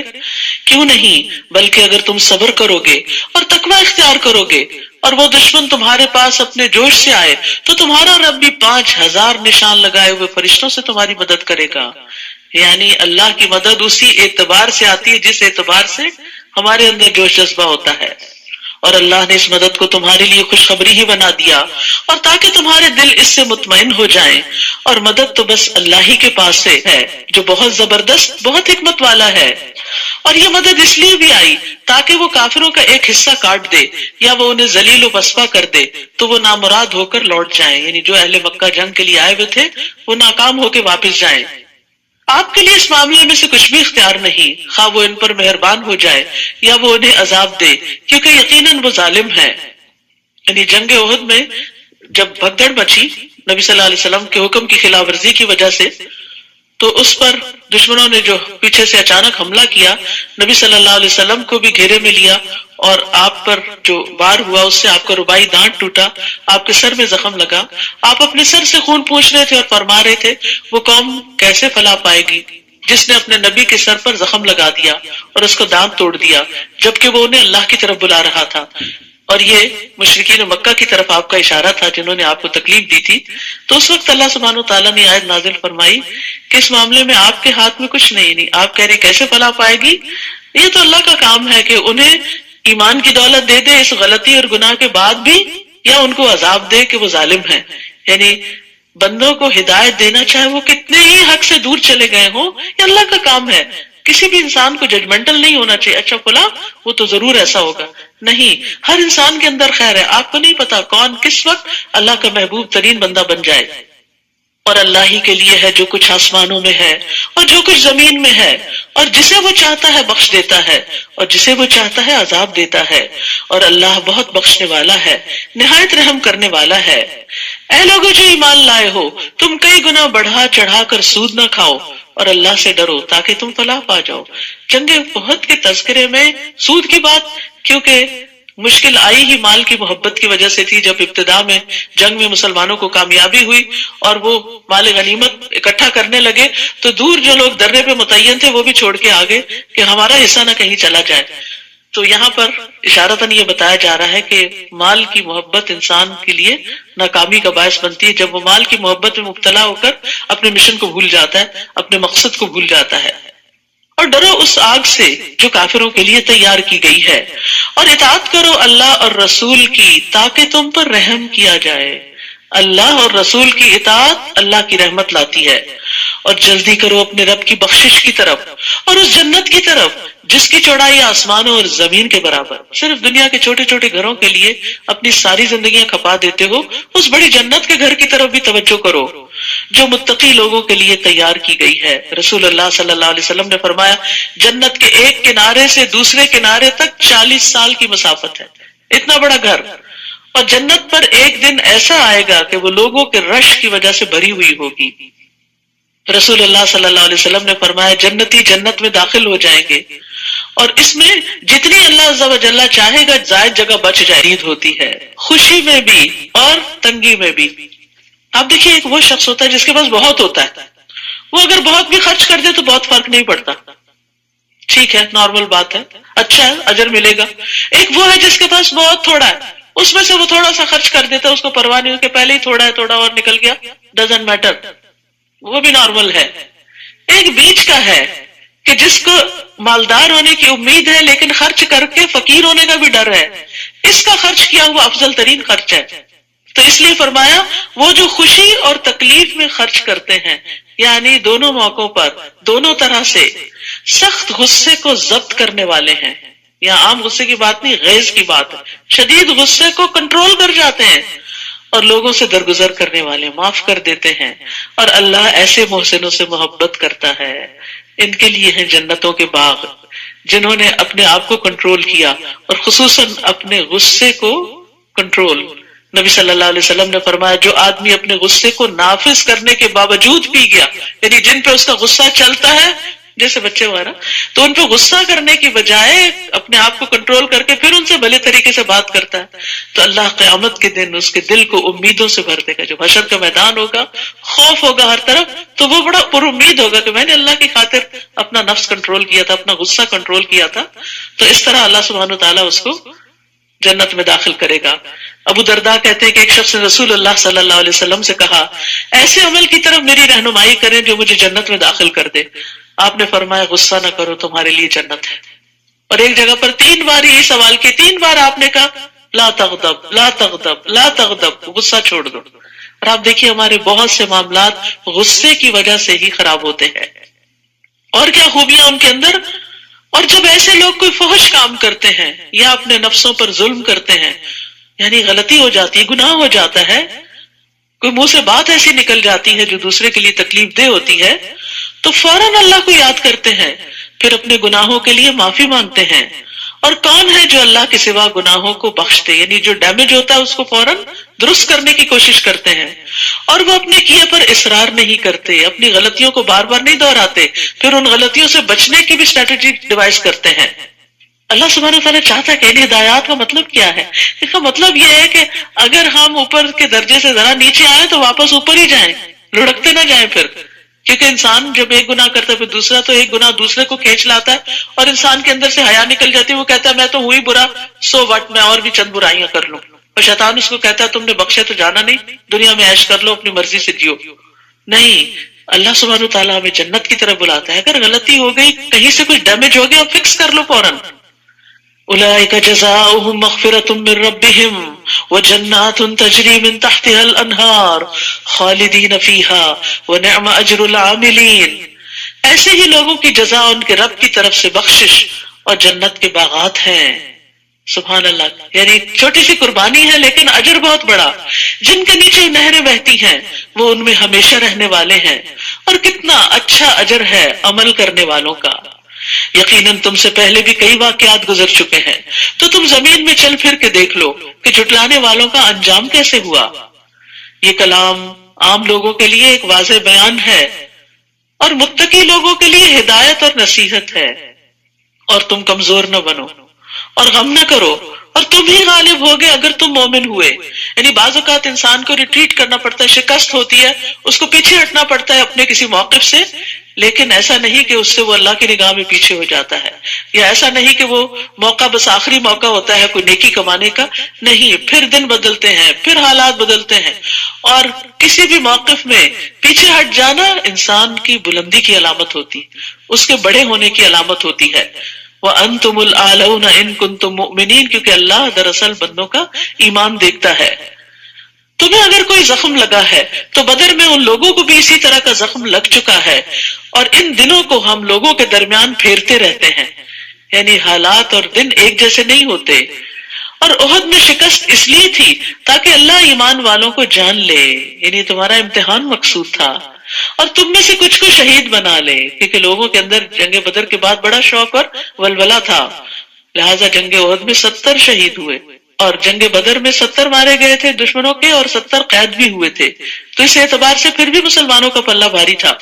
اور اللہ ظالموں سے محبت نہیں رکھتا، اور یہ اس لیے بھی تاکہ اللہ ایمان والوں کو خالص کر دے اور کافروں کو مٹا دے۔ حقیقت یہ ہے کہ آزمائشیں انسان کو اور پیور کرتی ہیں، چمکاتی ہیں، اس کا سٹیمنا بلڈ کرتی، کیپیسٹی بلڈ ہوتی ہے، انسان بڑے چیلنجز کے لیے تیار ہوتا ہے۔ جو چھوٹی مشکلات پہ صبر نہ کر سکے وہ بڑی مشکلات پہ صبر نہیں کر سکتا۔ آپ اوپر نہیں جا سکتے جب تک کہ آپ چھوٹی چھوٹی تکلیف دہ چیزوں کو برداشت کرنے کے عادی نہ ہو، کیونکہ اوپر جانا ایک مشکل کام ہوتا ہے۔ جو ماؤنٹین کلائمبرز ہوتے ہیں ان سے پوچھئے کہ جتنا اوپر جاتے ہیں جب آکسیجن بھی ختم ہونے لگتی ہے تو اگرچہ منزل تک پہنچنے کا ایک جذبہ اور شوق اور محبت اور ولولہ بھی ہوتا ہے لیکن جان جانے کا خطرہ بھی ہوتا ہے، اور یہ وہی کر سکتا ہے جو اس سے پہلے اپنے آپ کو اس کے لیے بہت تیار کر چکا ہو۔ ایک عام انسان کے بس کی بات نہیں ہوتی۔ تو سابقون اور مقربون کے درجات جو بلند ہوتے ہیں ان کی قربانیاں بھی بڑی ہوتی ہیں۔ کیا تم سمجھتے ہو کہ تم یوں ہی جنت میں داخل ہو جاؤ گے؟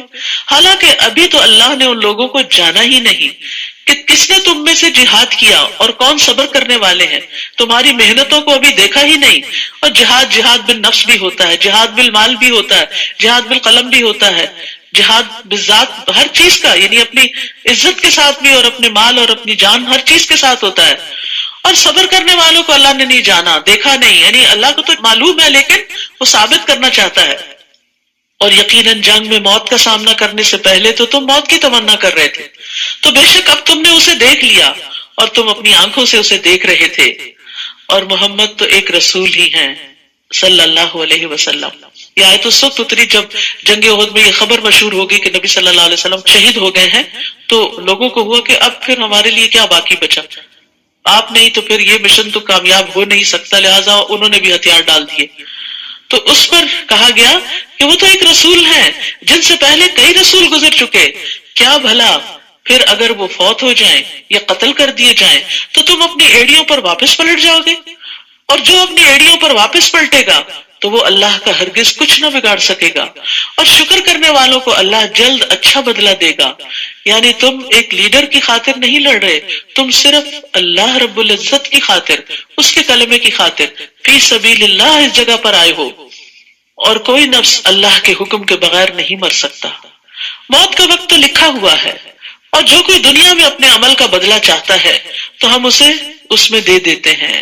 یعنی اگر دنیا کے کسی مقصد کے لیے تم نیکی کے کام کر رہے ہو تو دنیا میں مل جائے گا، اور جو کوئی آخرت میں اپنی کوششوں کا بدلہ چاہتا ہے تو ہم اسے اس میں سے دے دیں گے، اور ہم شکر کرنے والوں کو جلد اچھا بدلہ دیں گے۔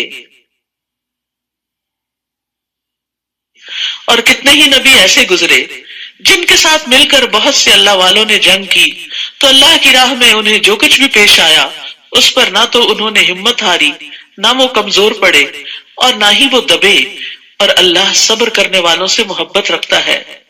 اور ان کی کوئی بات سوائے اس کے کچھ نہ تھی کہ انہوں نے گڑ گڑا کر کہا ربنا اغفر لنا ذنوبنا واسرافنا فی امرنا وثبت اقدامنا وانصرنا علی القوم الکافرین، اے ہمارے رب ہمارے گناہوں کو اور ہماری کسی بھی معاملے میں کی گئی ہماری زیادتیوں کو بخش دے، اور ہمارے قدموں کو جما دے، اور کافر قوم کے مقابلے میں ہماری مدد فرما۔ تو اللہ نے ان کو دنیا میں اچھا بدلہ عطا کیا، اور آخرت کا بدلہ تو کیا ہی اچھا ہے، اور اللہ احسان کرنے والوں سے محبت رکھتا ہے۔ محسن کون ہوتا ہے؟ جو دوسرے کے مقابلے میں زیادہ بہتر رویہ اختیار کرے۔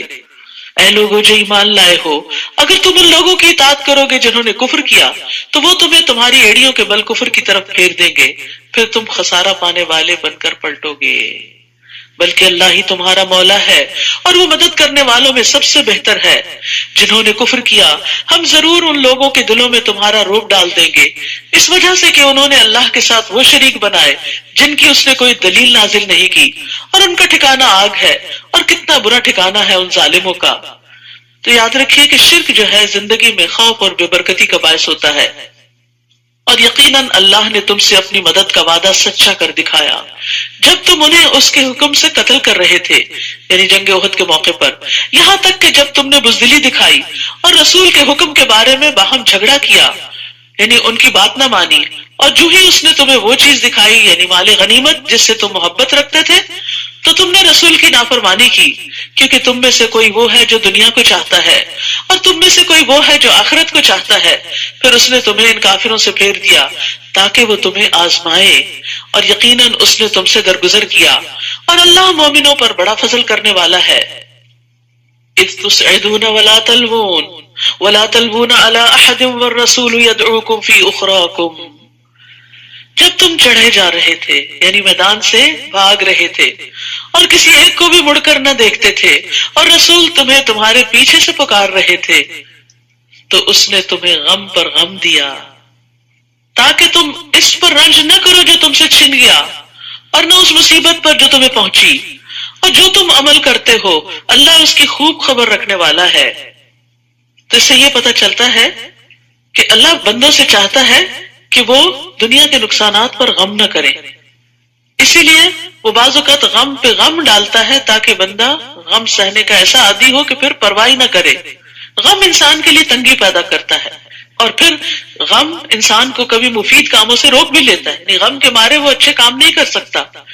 غم کی وجہ سے انسان کے اندر نفسیاتی گرہیں بھی لگ جاتی، تو اس لیے بہتر یہی ہوتا ہے کہ انسان اس کو جھٹک دے اور شرح صدر اختیار کرے، اپنے نفس کو اللہ کی مدد سے دعا کے ساتھ خوش رہنے کا عادی بنائے، کیونکہ اگر انسان کا سینہ کھلا ہوگا، دل میں وسعت ہوگی، فراخی ہوگی، تو راحت پائے گا، اللہ کا حکم سمجھے گا اور سمجھانے کے قابل بھی ہوگا اور نیکیوں میں آگے بڑھے گا۔ لیکن اگر وہ غم کی وجہ سے گھٹا رہا تو نیکی کے بہت سے مواقع ہاتھ سے چلے جائیں گے۔ اور یہاں اس چیز کی بھی تعلیم دی گئی کہ جو چیز چھوٹ جائے اس پر بھی غم نہیں کرنا چاہیے۔ اور پھر نبی صلی اللہ علیہ وسلم کی دعا بھی یاد رکھیے، اللہم انی اعوذ بک من الہم والحزن، اے اللہ بے شک میں تیری پناہ مانگتا ہوں غم اور دکھ اور پریشانی سے۔ پھر اس نے تم پر غم کے بعد اونگ کی شکل میں امن نازل فرمایا، یعنی عام طور پر ایسا ہوتا ہے کہ جیسے کوئی فوت ہوتا ہے نا تو بہت زیادہ انسان رو لیتا ہے، تو پھر اس کے بعد ایک عجب سی سکینت بھی طاری ہوتی ہے۔ جس نے تم میں سے ایک گروہ کو ڈھانپ لیا اور ایک گروہ کو ان کی جانوں نے فکر میں ڈال دیا، وہ اللہ کے بارے میں ناحق جاہلیت والا گمان کر رہے تھے۔ وہ کہہ رہے تھے کیا ہمارے لیے اس معاملے میں سے کسی چیز کا کوئی اختیار ہے؟ کہہ دیجئے بے شک معاملہ سارے کا سارا اللہ ہی کے اختیار میں ہے۔ وہ اپنے دلوں میں وہ کچھ چھپا رہے تھے جو وہ آپ کے لیے ظاہر نہیں کر رہے تھے۔ وہ کہہ رہے تھے کہ اگر ہمارے لیے اس معاملے میں کچھ بھی اختیار ہوتا تو ہم اس جگہ قتل نہ کیے جاتے۔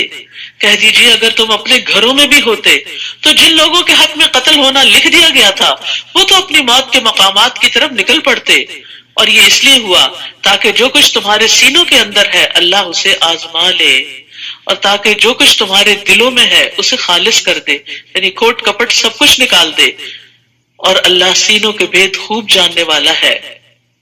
یعنی نیتوں کا کھوٹ ہو یا کام کرنے کے جذبے میں کوئی کمی ہو تو یہ ساری چیزیں آزمائش کے وقت انسان کو ہلا دیتی ہیں، یا انسان آگے بڑھ جاتا ہے یا اور پھر پیچھے چلا جاتا ہے، اس سٹیج پر نہیں رہتا۔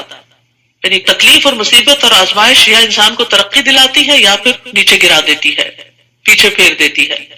یقیناً وہ لوگ جو تم میں سے اس روز پیٹ پھیر گئے جب دو جماعتیں آمنے سامنے ہوئی، دراصل شیطان نے انہی کی بعض کوتاہیوں کی وجہ سے انہیں پھسلا دیا تھا۔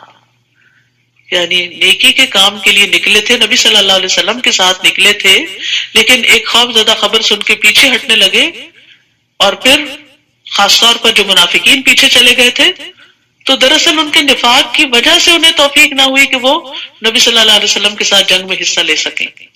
تو یاد رکھیے اگر دلوں میں منافقت ہو تو انسان نیکی کے کاموں سے پیچھے رہ جاتا ہے، پھر اللہ تعالیٰ توفیق بھی چھین لیتا ہے، اور یقیناً اللہ نے ان سے درگزر کیا، بے شک اللہ بہت بخشنے والا ہے، بہت بردبار ہے۔ اے لوگوں جو ایمان لائے ہو، تم ان لوگوں کی طرح نہ ہو جاؤ جنہوں نے کفر کیا اور اپنے بھائیوں سے کہا جب وہ زمین میں سفر کے لیے یا جنگ کے لیے نکلے اور وہاں مر گئے کہ اگر وہ ہمارے پاس ہوتے تو وہ نہ مرتے اور نہ وہ قتل کیے جاتے۔ بعض اوقات ایسا ہوتا ہے نا، کوئی روڈ ایکسیڈنٹ میں فوت ہو جاتا ہے تو انسان بعد میں بہت حسرتیں اختیار کرتا اور کہتا ہے کاش وہ نہ جاتا تو نہ مرتا، پر میں نہیں، وہ تو اپنے بستروں میں ہوتے تو وہاں بھی مر جاتے۔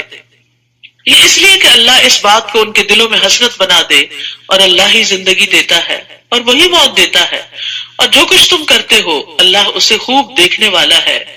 اور البتہ اگر تم اللہ کے راستے میں قتل کیے جاؤ یا مر جاؤ تو اللہ کی طرف سے بخشش اور رحمت اس سے کہیں بہتر ہے جو دنیا میں وہ جمع کر رہے ہیں. یعنی اگر اللہ کے راستے میں موت آ بھی گئی تو کیا ہوا، آگے بہترین منزلیں ہیں، دنیا سے بہتر ٹھکانے ہیں. اور البتہ اگر تم مر جاؤ یا قتل کیے جاؤ تو اللہ ہی کی طرف تم سب اکٹھے کیے جاؤ گے. بس اے نبی، اللہ ہی کی رحمت کے باعث آپ ان کے لیے نرم خو ہو گئے، اور اگر آپ تند خو ہوتے، سنگ دل ہوتے، سخت دل ہوتے تو یہ ضرور آپ کے آس پاس سے منتشر ہو جاتے. بس آپ ان سے درگزر کیجئے اور ان کے لیے بخشش مانگیے اور ان سے اہم معاملات میں مشورہ کیجئے. پھر جب آپ کسی کام کا پختہ ارادہ کر لیں تو اللہ پر توکل کریں، بے شک اللہ توکل کرنے والوں سے محبت رکھتا ہے.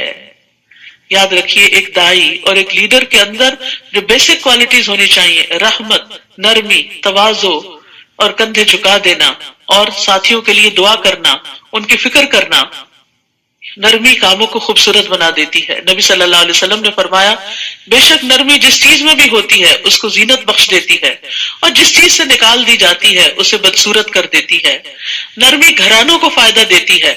رسول اللہ صلی اللہ علیہ وسلم نے فرمایا، جس گھرانے کو نرمی عطا کی گئی تو وہ ان کے لیے فائدے کا باعث ہے، اور جن سے نرمی روک دی گئی تو وہ ان کے لیے نقصان کا باعث ہے.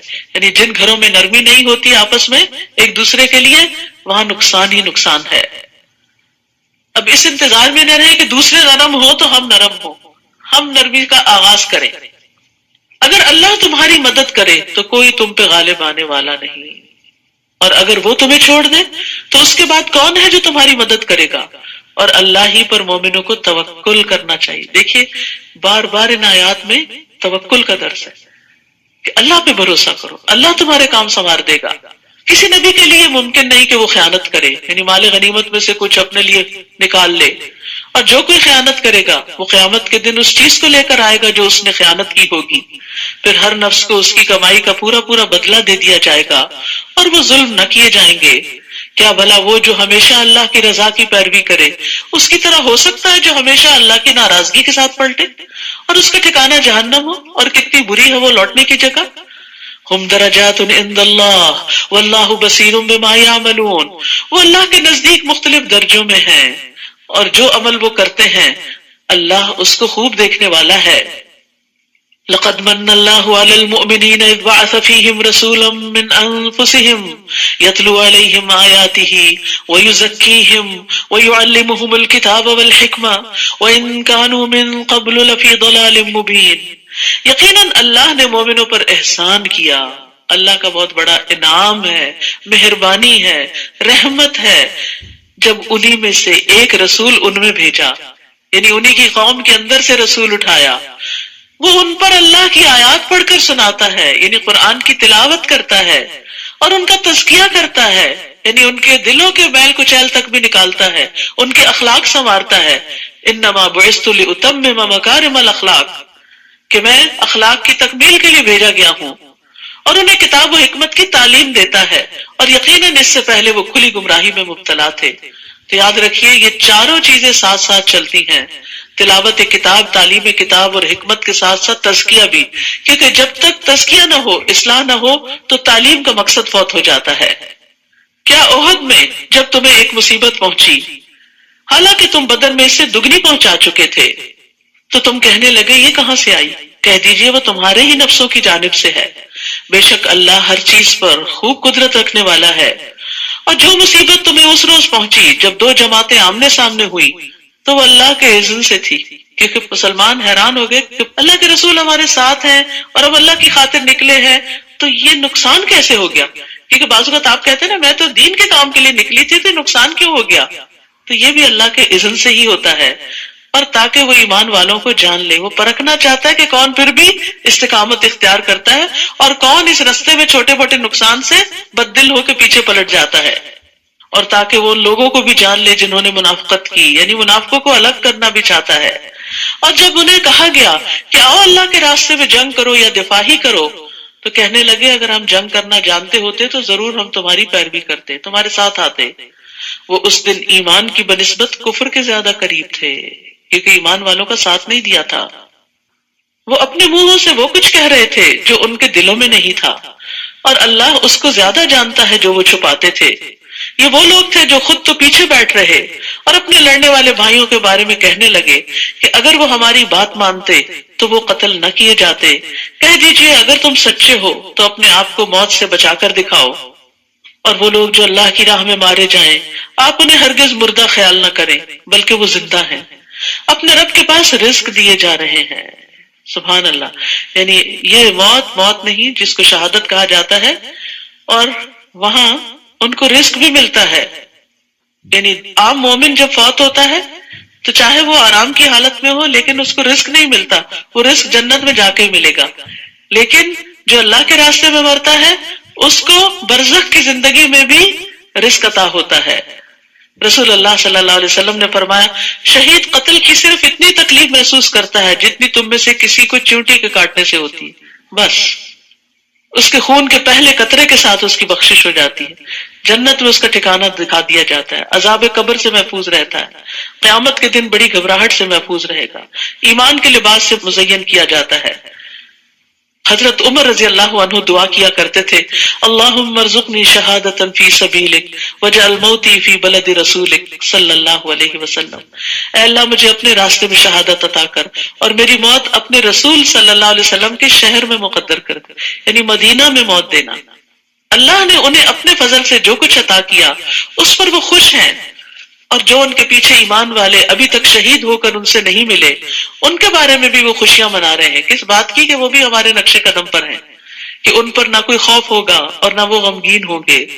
جب آپ کسی منزل تک پہنچ جاتے ہیں تو جو دوسرے لوگ اس منزل کے راہ رو ہوتے ہیں ان کے بارے میں بھی آپ خوش ہوتے ہیں کہ جس لائف کو یا جس چیز کو آپ انجوائے کر رہے ہیں وہ بھی وہاں تک پہنچیں گے. تو مومن جو ہوتا ہے وہ دوسرے مومن کی خوشی پر خوش ہوتا ہے.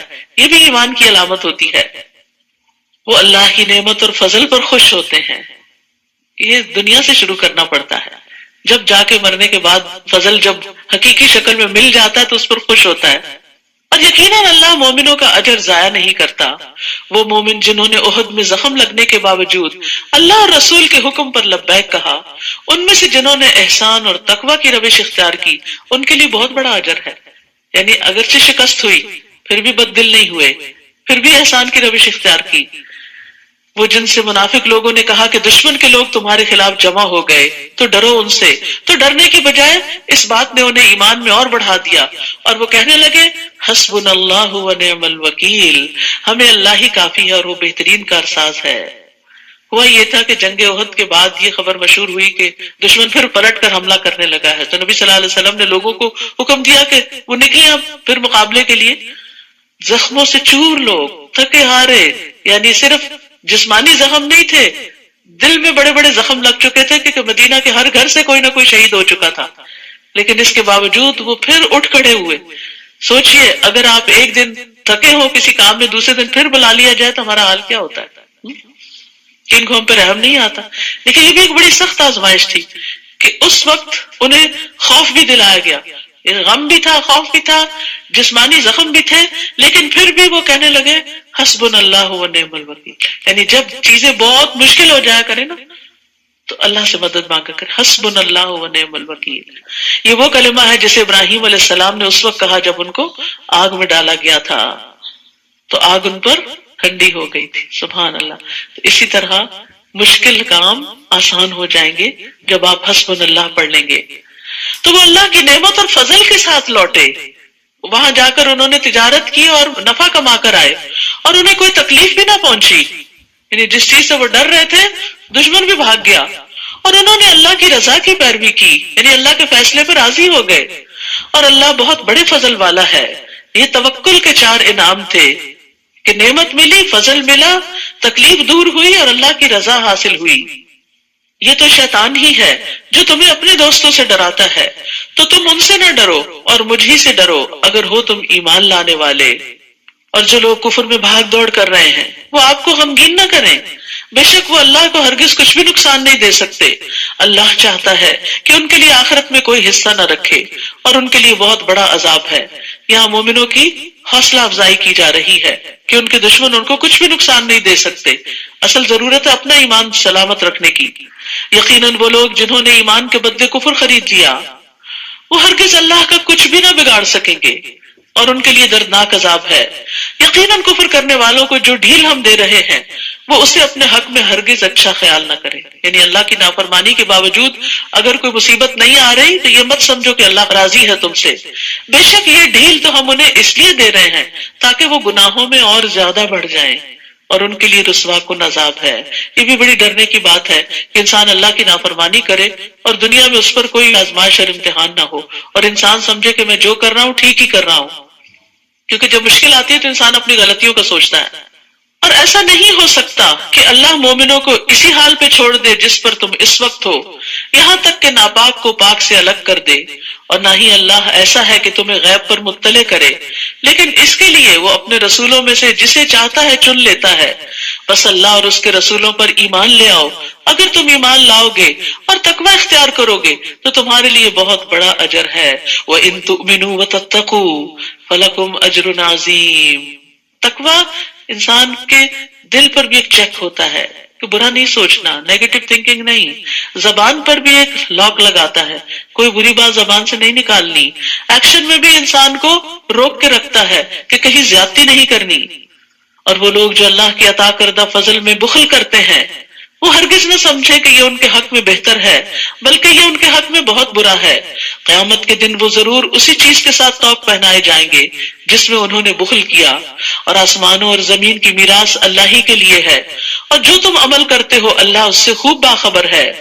یقیناً اللہ نے ان لوگوں کی بات سن لی جنہوں نے کہا کہ اللہ فقیر ہے اور ہم غنی ہیں، ہمارے پاس بہت مال ہے، اللہ خود نہیں دیتا ہم سے دلواتا ہے، نعوذ باللہ۔ ہم ضرور لکھ لیں گے جو انہوں نے کہا، اور انبیاء کا ناحق قتل کرنا بھی، اور ہم کہیں گے چکھو مزہ جلانے والے عذاب کا۔ ابھی دنیا میں یہ سب باتیں بڑی آسانی سے کر رہے ہو، جب ہماری طرف پلٹو گے پھر دیکھنا کیا ہوتا ہے۔ یہ عذاب اس وجہ سے ہے جو تمہارے ہاتھوں نے آگے بھیجا، تمہاری اپنی کمائی ہے۔ بے شک اللہ بندوں پہ قطعاً ظلم کرنے والا نہیں۔ وہ لوگ جنہوں نے کہا کہ اللہ نے ہم سے عہد لے رکھا ہے کہ ہم کسی رسول پر ایمان نہ لائیں یہاں تک کہ وہ ہمارے پاس ایسی قربانی لے آئے جسے آگ کھا لے، کہہ دیجئے تمہارے پاس مجھ سے پہلے کئی رسول واضح نشانیاں لا چکے، اور وہ نشانی بھی لائے جو تم کہہ رہے ہو، پھر اگر تم اپنی بات میں سچے ہو تو تم نے انہیں قتل کیوں کر ڈالا؟ اب بھی اگر وہ آپ کو جھٹلائیں تو یقیناً آپ سے پہلے کئی رسول جھٹلائے گئے جو واضح دلائل اور صحیفے اور روشن کتاب لائے تھے۔ کل نفس ذائقۃ الموت، ہر نفس موت کا ذائقہ چکھنے والا ہے، ایک نہ ایک دن موت ہر ایک پہ آنے والی ہے، اور بے شک تم قیامت کے دن اپنے اعمال کے اجر پورے پورے دیے جاؤ گے، لہذا یہ وقت ہے کچھ کرنے کا۔ تو جو کوئی آگ سے دور کیا گیا اور جنت میں داخل کر دیا گیا تو یقیناً وہ کامیاب ہوا۔ تو اصل کامیابی کیا ہے؟ فمن زحزح عن النار وادخل الجنہ، آگ سے بچنا اور جنت میں داخل ہو جانا۔ وما الحیات الدنیا الا متاع الغرور، اور دنیا کی زندگی تو محض دھوکے کا سامان، جس کے پیچھے تم بھاگ رہے ہو یہ کام آنے والی نہیں۔ خوش بخت وہ ہے جس کی موت اس کی رب کی رضا میں آئے، اور دھوکے میں وہ ہے جو دنیا کے سامان پر اور دنیا کی دولت پر انحصار کر کے بیٹھا ہو، جو دنیا کے ذریعے دھوکے میں ڈالا گیا ہو۔ یاد رکھیے رسول اللہ صلی اللہ علیہ وسلم نے فرمایا جنت میں ایک کوڑا رکھنے کی جگہ دنیا اور جو کچھ اس میں ہے سب سے بہتر ہے۔ تم اپنے مالوں اور جانوں میں ضرور بضرور آزمائے جاؤ گے، اور تم اپنے سے پہلے اہل کتاب اور شرک کرنے والوں سے یقیناً بہت سی اذیت کی باتیں سنو گے۔ یعنی جب تم دین پر چلو گے تو تمہیں بہت سی مخالفت کا سامنا کرنا پڑے گا۔ اس موقع پر کرنا کیا ہے؟ تم بھی بس زبانی شروع کر دو، تم بھی جوابی کچھ الزام لگانے شروع کر دو؟ نہیں۔ وَإِن تَصْبِرُوا وَتَتَّقُوا، اگر تم صبر کرو اور تقوی اختیار کرو تو یقیناً یہ بہت ہمت کے کاموں میں سے ہے۔ تو بڑے دل والے ہی بڑی ہمتیں کیا کرتے ہیں اور پھر بڑے درجات پاتے ہیں۔ تو یاد رکھیے اللہ سبحانہ وتعالیٰ نے یہاں آگاہ کر دیا کہ اپنے آپ کو تکلیف کے لیے تیار رکھو۔ دین پر چلنا آسان نہیں، رکاوٹیں مشکلیں آئیں گی، اور ہر ایک پر آزمائش آتی ہے۔ رسول اللہ صلی اللہ علیہ وسلم نے فرمایا سب سے سخت آزمائش انبیاء پر، پھر صالحین پر، پھر درجہ بدرجہ عام لوگوں پر، اور انسان پر آزمائش اس کے دین کے اعتبار سے ہی آتی ہے۔ دین میں پختگی ہو تو آزمائش میں اضافہ کر دیا جاتا ہے، کمزوری ہو تو آزمائش کم کر دی جاتی ہے۔ تو اللہ کی طرف سے آنے والی آزمائش پر ناراض نہیں ہونا چاہیے. جو راضی رہتا ہے اس حال میں بھی اللہ اس سے راضی ہو جاتا ہے، اور جو ناراض ہوتا ہے اللہ تعالیٰ اس سے ناراض ہو جاتا ہے. اور جب اللہ نے اہل کتاب سے پختہ عہد لیا کہ تم ضرور اسے سب لوگوں کے لیے بیان کرو گے اور تم اسے چھپاؤ گے نہیں، تو انہوں نے اس عہد کو پس پش ڈال دیا اور اسے تھوڑی قیمت میں بیچ ڈالا. تو کتنا برا ہے جو وہ بدلے میں لے رہے ہیں. آپ ہرگز ان لوگوں کو کامیاب خیال نہ کریں جو اپنے کیے ہوئے کاموں پر خوش ہوتے ہیں، اور وہ چاہتے ہیں کہ ان کاموں پر بھی ان کی تعریف کی جائے جو انہوں نے کیے ہی نہیں. یہ بھی منافقین کی علامت ہے کہ کام نہ کرنا اور کریڈٹ خود لینے کی کوشش کرنا، یعنی کسی کی محنت پر تعریف چاہنا. تو آپ ہرگز انہیں عذاب سے نجات پانے والا خیال نہ کریں، اور ان کے لیے دردناک عذاب ہے. یعنی اللہ کو سب پتا ہے کہ کون کس وقت کس اخلاص کے ساتھ کیا محنت کر رہا ہے. اور آسمانوں اور زمین کی بادشاہت اللہ ہی کے لیے ہے، اور اللہ ہر چیز پر پوری قدرت رکھنے والا ہے. اور پھر یہاں سے شروع ہوتی ہے سورت آل عمران کی آخری آیات. رسول اللہ صلی اللہ علیہ وسلم نے فرمایا، آج رات مجھ پر چند آیات نازل ہوئی ہیں. اس آدمی کے لیے ہلاکت ہے جس نے ان کو پڑھا لیکن ان میں غور و فکر نہیں کیا. نبی صلی اللہ علیہ وسلم تہجد کے وقت وضو کرنے سے پہلے ان آیات کو پڑھا کرتے تھے. کیا ہے یہ آیات؟ ان فی خلق السماوات والارض واختلاف اللیل والنہار لآیات لأولی الالباب. بے شک آسمانوں اور زمین کی تخلیق میں اور دن اور رات کی آمد و رفت میں عقل والوں کے لیے بہت سی نشانیاں ہیں، تاکہ وہ اس میں غور و فکر کریں اور نشانیوں کو پائیں اور ان کے ذریعے اللہ تک پہنچیں. کون ہے یہ عقل مند؟ الذین یذکرون اللہ قیاما وقعودا وعلی جنوبہم، جو کھڑے اور بیٹھے اور اپنے پہلوؤں پر لیٹے اللہ کو یاد کرتے ہیں، اور وہ آسمانوں اور زمین کی تخلیق میں غور و فکر کرتے ہیں. یعنی وہ صرف ذکر نہیں کرتے، وہ فکر بھی کرتے ہیں، وہ یہ سب دیکھتے ہیں، کہتے ہیں اے ہمارے رب، تو نے یہ سب کچھ بے مقصد نہیں پیدا کیا. یہ اتنا بڑا آسمان، یہ زمین، اس میں رنگ رنگ کی چیزیں جو پیدا کی اور زمین پیدا کرتی چلی جا رہی ہے، اور یہ طرح طرح کے انسان اور ان کے عقلیں اور ان کے کام، یہ سب کچھ ایسے بے مقصد نہیں ہو سکتا. تو پاک ہے کہ کوئی بے مقصد کام کرے، بس ہمیں آگ کے عذاب سے بچا لے. تو یہاں ذکر کو غور و فکر پر مقدم رکھا گیا ہے. ام درداء سے پوچھا گیا ابو درداء اکثر کیا کرتے تھے؟ وہ کہتی ہیں وہ اکثر سوچوں میں غرق رہتے تھے، یعنی غور و فکر زیادہ کرتے تھے. لیکن یاد رکھیے غور و فکر کرنے کے لیے خاموشی بھی ضروری ہوتی. ہر وقت باتیں کرنے والا غور و فکر نہیں کر سکتا. جو کسی کی بات توجہ سے سنے ہی نہ، وہ کیا غور و فکر کرے گا؟ ان سے پوچھا گیا آپ کا کیا خیال ہے، کیا غور و فکر کرنا اعمال میں سے ایک عمل ہے، یہ کوئی نیکی کا کام ہے؟ انہوں نے کہا ہاں، یہ ایک یقین ہے، یعنی یہ ایسا عمل ہے جس کے ذریعے یقین حاصل ہوتا ہے. اور علم کے ساتھ جب یقین حاصل ہو جاتا ہے، چاہے اللہ تعالیٰ کی ذات کے بارے میں یقین ہو یا کسی اور چیز کے بارے میں، تو جب یقین حاصل ہو جاتا ہے تو انسان کے عمل میں اضافہ ہوتا ہے. ابن عون کہتے ہیں غور و فکر کرنے سے غفلت ختم ہو جاتی ہے، دل میں خشیت پیدا ہوتی ہے، جیسا کہ پانی کاشتکاری کے لیے نباتات اگاتا ہے. اسی طرح جتنا غم دلوں کو چمکاتے ہیں اتنا کوئی اور چیز دلوں کو نہیں چمکاتی، اور جتنا غور و فکر سے دل روشن ہوتے ہیں اتنا کسی اور چیز سے روشن نہیں ہوتے. یعنی غم کی وجہ سے انسان کی بہت سی صلاحیتیں جاگ بھی اٹھتی ہیں، الا یہ کہ وہ اس پہ مسلط ہی ہو جائے اور سب کچھ اس کا ختم کر دے. وہ دعائیں کرتے ہیں اے ہمارے رب، بے شک جسے تو آگ میں داخل کرے تو حقیقتاً تو نے اسے رسوا کر دیا. اصل بے عزتی جہنم میں جانا ہے، اور ظالموں کے لیے کوئی مددگار نہیں. یہ دیکھیں یہاں ساری دعائیں ربنا سے شروع ہوں گی. اب اے ہمارے رب، ہم نے ایک پکارنے والے کو سنا جو ایمان کی طرف پکار رہا تھا کہ تم اپنے رب پر ایمان لے آؤ، تو ہم ایمان لے آئے. اے ہمارے رب، ہمارے لیے ہمارے گناہوں کو بخش دے اور ہم سے ہماری برائیوں کو دور کر دے اور ہمیں نیک لوگوں کے ساتھ فوت کر. اے ہمارے رب، اور ہمیں وہ عطا کر دے جس کا تو نے اپنے رسولوں سے ہم سے وعدہ کیا تھا، اور تو ہمیں قیامت کے دن رسوا نہ کرنا، یعنی جہنم سے بچانا. بے شک تو اپنے وعدے کے خلاف نہیں کرتا. فاستجاب لهم ربهم، تو ان کے رب نے ان کی دعا قبول کر لی. تو یہ دعائیں مانگنی چاہیے، یہ قبولیت والی دعائیں ہیں کہ میں تم میں سے کسی عمل کرنے والے کے عمل کو ضائع نہیں کروں گا، خواہ مرد ہو یا عورت. نو ڈسکریمنیشن، کوئی جینڈر ڈسکریمنیشن نہیں. جو بھی اچھا کام کرے گا اس کو بدلہ ملے گا. تم میں سے بعض ہی سے ہیں تو وہ لوگ جنہوں نے ہجرت کی اور جو اپنے گھروں سے نکالے گئے اور میرے راستے میں ستائے گئے، انہوں نے جنگ کی اور وہ مارے گئے، البتہ میں ضرور ان سے ان کی برائیاں دور کر دوں گا، اور میں ضرور انہیں ایسے باغات میں داخل کروں گا جن کے نیچے نہریں بہ رہی ہوگی۔ یہ بدلہ ہے اللہ کی طرف سے، اور اللہ ہی ہے جس کے پاس اچھا بدلہ ہے۔ تو جو لوگ ایمان لا کر تکلیفیں اٹھائیں، اللہ سبحانہ و تعالیٰ ان تکلیفوں کے بدلے ان کے گناہ معاف کر دے گا۔ لا یغرنک تقلب الذین کفروا فی البلاد، کفار کا شہروں میں چلنا پھرنا، یعنی آزادی سے گھومنا پھرنا، کوئی رکاوٹ نہیں، آپ کو ہرگز دھوکے میں نہ ڈالے کہ یہ کامیابی کی علامت ہے، یہ تو تھوڑا سا فائدہ ہے، پھر ان کا ٹھکانہ جہنم ہے، اور وہ کتنا برا ٹھکانہ ہے۔ لیکن وہ لوگ جنہوں نے اپنے رب کا تقوی اختیار کیا، ان کے لیے ایسے باغات ہیں جن کے نیچے نہریں بہتی ہیں، وہ ان میں ہمیشہ رہنے والے ہیں، یہ اللہ کی طرف سے مہمانی ہے، اور جو اللہ کے پاس ہے وہ نیک لوگوں کے لیے زیادہ بہتر ہے۔ یہ آپ سوچ رہے ہوں گے کہ باقی لوگ تو دنیا کے فائدے اٹھائیں اور مومن سے سارے وعدے آخرت کے ہی بس ہوتے ہیں، کیوں نہیں دنیا کے وعدے ہم سے کیے جائے؟ ہمارے لیے بھی ہے دنیا کے وعدے، لیکن زیادہ وعدے آخرت کے، کیوں؟ اس کے پیچھے حکمت کیا؟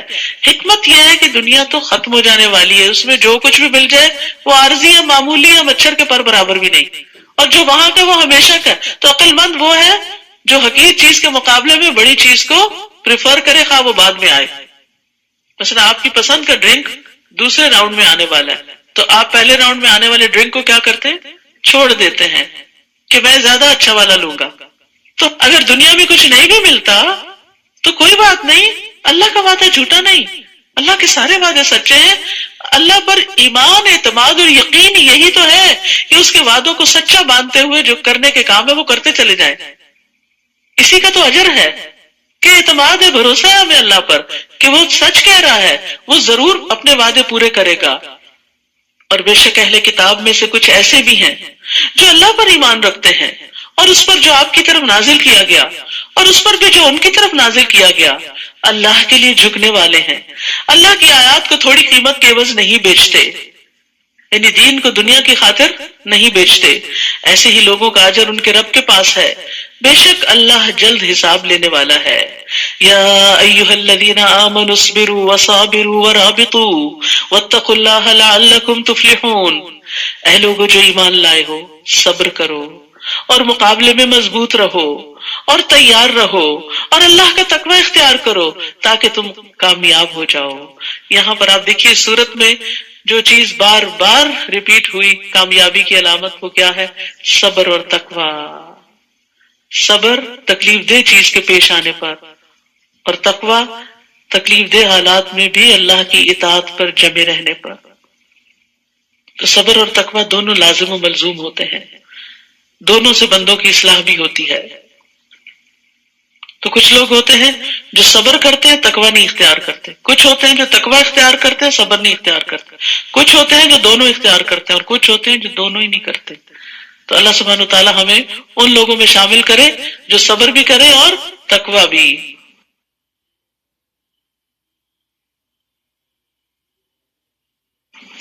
سورۃ النساء، بسم اللہ الرحمن الرحیم۔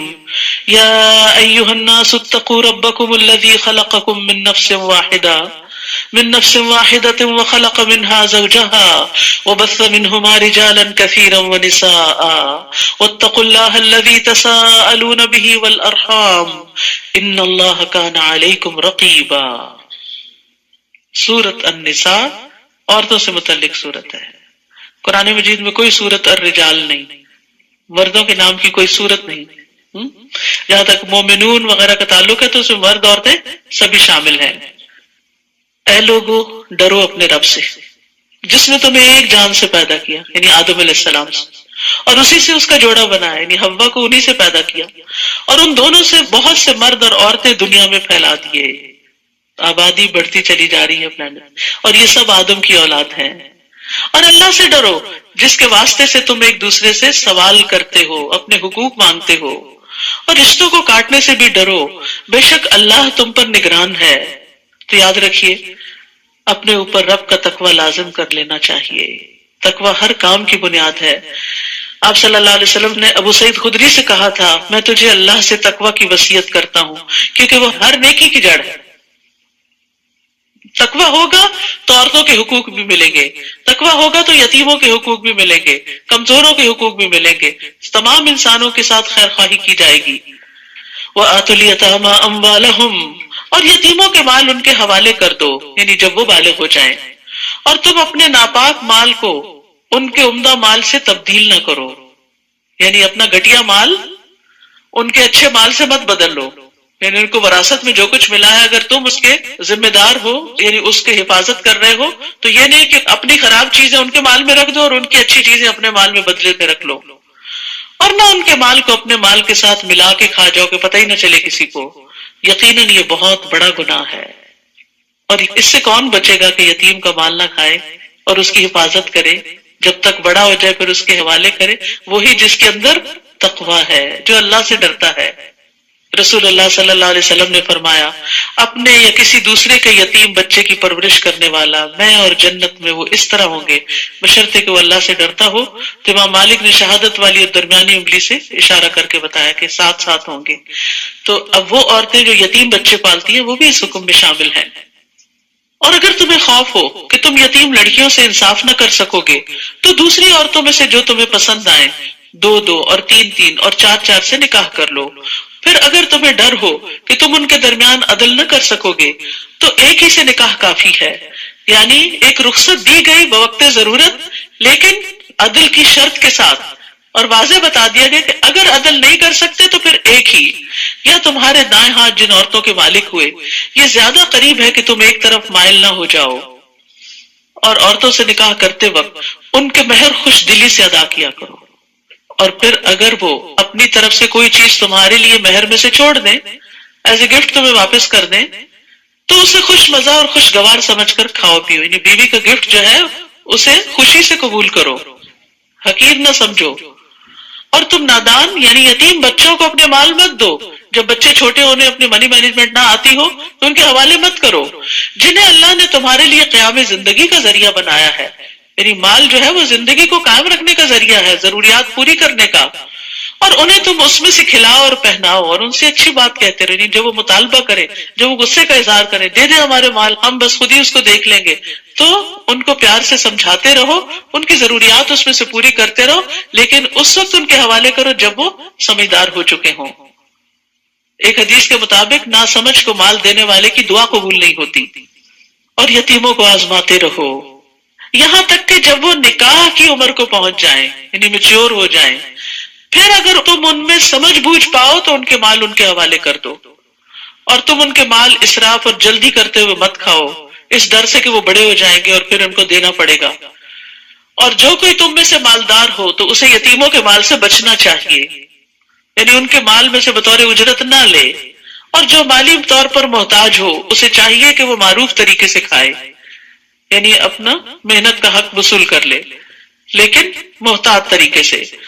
پھر جب تم ان کے مال ان کے سپرد کرو تو ان پر گواہ ٹھہرا لو، اور حساب لینے کے لیے اللہ کافی ہے. مردوں کے لیے اس ورثے میں سے ایک حصہ ہے جو والدین اور قریبی رشتہ دار چھوڑ جائیں، اور عورتوں کے لیے بھی ایک حصہ ہے اس ورثے میں سے جو والدین اور قریبی رشتہ دار چھوڑ جائیں، چاہے وہ رسول اللہ صلی اللہ علیہ وسلم کا دور جاہلیت ہو یا آج کا معاشرہ ہو. عورتوں کے حقوق مارے جاتے ہیں، اور خاص طور پر ان کو وراثت میں سے نہیں دیا جاتا کہ ان کی شادی پہ اتنا خرچ ہو گیا تھا، ان کی تعلیم پہ اتنا خرچ کر دیا تھا، اب باقی سب کچھ بیٹوں کا ہے. نہیں، عورتیں یعنی لڑکیاں بھی اس میں شریک ہیں جو والدین اور قریبی رشتہ دار چھوڑ جائیں. ورثہ کم ہو یا زیادہ اس میں ایک طے شدہ حصہ ہے. اور ورثے کی تقسیم کے وقت جب غیر وارث رشتہ دار اور یتیم اور مسکین موجود ہوں تو انہیں اس میں سے کچھ نہ کچھ دے دو، اور اگر نہ دے سکو تو ان سے مناسب طریقے سے بات کرو. یعنی جب وراثت تقسیم ہو رہی ہو اور خاندان کے لوگ موجود ہیں جو اس میں سے حصے دار نہیں اور وہ دیکھ رہے ہیں، ان کی نظر ہے کچھ چیزوں پر، تو کچھ نہ کچھ ان کو ایز اے کارٹسی دے دو. اور اگر نہیں دے سکتے تو اچھے سے بات ہی کر لو، کیونکہ الکلمۃ الطیبۃ صدقہ، اچھی بات بھی صدقہ ہے. یعنی صرف مال کا ہی صدقہ نہیں ہوتا، اچھی بات کا بھی صدقہ ہوتا ہے. اور وراثت تقسیم کرنے والوں کو اس بات سے ڈرنا چاہیے کہ اگر وہ اپنے پیچھے ناتواں اولاد چھوڑ جاتے تو موت کے وقت انہیں ان کے بارے میں کتنا اندیشہ ہوتا. لہٰذا انہیں چاہیے کہ اس معاملے میں اللہ سے ڈرے اور جچی تلی بات کرے، کیونکہ اب یتیموں کی پرورش کا معاملہ آ رہا ہے تو ان کے کئی ناجائز مطالبات بھی ہوں گے، تو ان کے ساتھ معاملہ اللہ سے ڈرتے ہوئے کرتے رہو. بے شک وہ لوگ جو یتیموں کے مال ظلم کرتے ہوئے کھا جاتے ہیں، یقیناً وہ اپنے پیٹوں میں آگ ہی بھر رہے ہیں اور ضرور وہ بھڑکتی ہوئی آگ میں چلیں گے. بعض اوقات ایسا ہوتا ہے نا کہ کہیں پر باپ فوت ہوتا ہے، بچے پیچھے چھوڑتا ہے، ایک بھائی ان میں سے زیادہ اسٹرانگ ہوتا ہے اور دوسرے کمزور ہوتے ہیں، تو وہ سب کا حصہ دبا کے بیٹھ جاتا ہے اور دینے پہ راضی نہیں ہوتا، اور پھر جو فوت ہوتا ہے حتیٰ کہ اس کے یتیم بچوں کے لیے بھی کچھ نہیں چھوڑتا. تو اس طرف توجہ دلائی گئی کہ جو لوگ یتیموں کا مال کھائیں وہ اپنے پیٹ میں آگ بھر رہے ہیں. بعض اوقات مرد حضرات ایسے کام کرتے ہیں تو as a sister, as a wife, as a mother ان کو سمجھانا چاہیے، ان کی محبت میں ان کی خیرخواہی کرتے ہوئے، کیونکہ بعض اوقات میں نے دیکھا مائیں ساتھ مل جاتی ہیں، مائیں بیٹوں کے ساتھ مل جاتی ہیں اور بیٹیوں کا حق ان کو نہیں دیا جاتا. تو یہ بیٹے کل قیامت کے دن کام آنے والے نہیں. اللہ تمہیں تمہاری اولاد کے بارے میں تاکید کرتا ہے، بیٹے کے لیے 2 بیٹیوں کے برابر حصہ ہے. وہ کیوں؟ عورت کو آدھا کیوں مل رہا ہے؟ اس لیے کہ عورت پر نان نفقے کی ذمہ داری نہیں ہے. عورت کو اپنی شادی کے وقت پھر مزید مہر بھی ملے گا اور اس کے شوہر اس کے مالی امور کا خیال بھی رکھے گا، جبکہ مرد کو جو ملے گا وہ اپنی شادی کے وقت مہر بھی دے گا اور اپنے اوپر، اپنے بچوں پر، اپنے گھر والوں پر، حتیٰ کہ اگر اور رشتہ دار بھی ہیں تو ان کے اوپر بھی اپنا مال خرچ کرے گا، تو اس کو نسبتاً زیادہ دیا گیا. یہاں کوئی ڈسکریمنیشن نہیں. اگر شوہر فقیر ہو، عورت ملینئر ہو، تو بھی عورت کے اوپر کوئی ذمہ داری نہیں کہ وہ گھر میں خرچ کرے، شوہر ہی کی ذمہ داری ہے. ہاں یہ تو پھر الگ بات ہوتی ہے نا کہ باہم محبت کی وجہ سے عورت کہتی ہے کہ میں اپنے شوہر کو اور اپنے بچوں کو کیسے غربت میں دیکھ سکتی ہوں اور میں اپنے اس مال کو کیا کروں گی، یہ انہی کے لیے تو ہے. تو وہ خوشی سے جو بھی خرچ کرتی ہے پھر وہ اس کے لیے صدقہ شمار ہوتا ہے، اس کے لیے باعث اجر ہوتا ہے. تو جو عورتیں کام کرتی ہیں اور گھر میں کنٹریبیوٹ کرتی تو وہ ان کا احسان ہے اور اس احسان کو ماننا چاہیے، اور وہ جو لاتی ہیں اور جو بھی کچھ خرچ کرتی ہیں ان کا شکریہ ادا کرنا چاہیے اور ان کے ساتھ اچھا سلوک کرنا چاہیے، نہ کہ ان سے چھینا جھپٹی کر کے ان کو ذلیل کر کے ان کو دکھ دیا جائے. پھر اگر میت کے وارث 2 سے زیادہ بیٹیاں ہوں تو ان کو ترکے کا 2/3 حصہ دیا جائے گا، اور اگر ایک ہی بیٹی وارث ہو تو اس کے لیے ترکے میں سے آدھا ہے.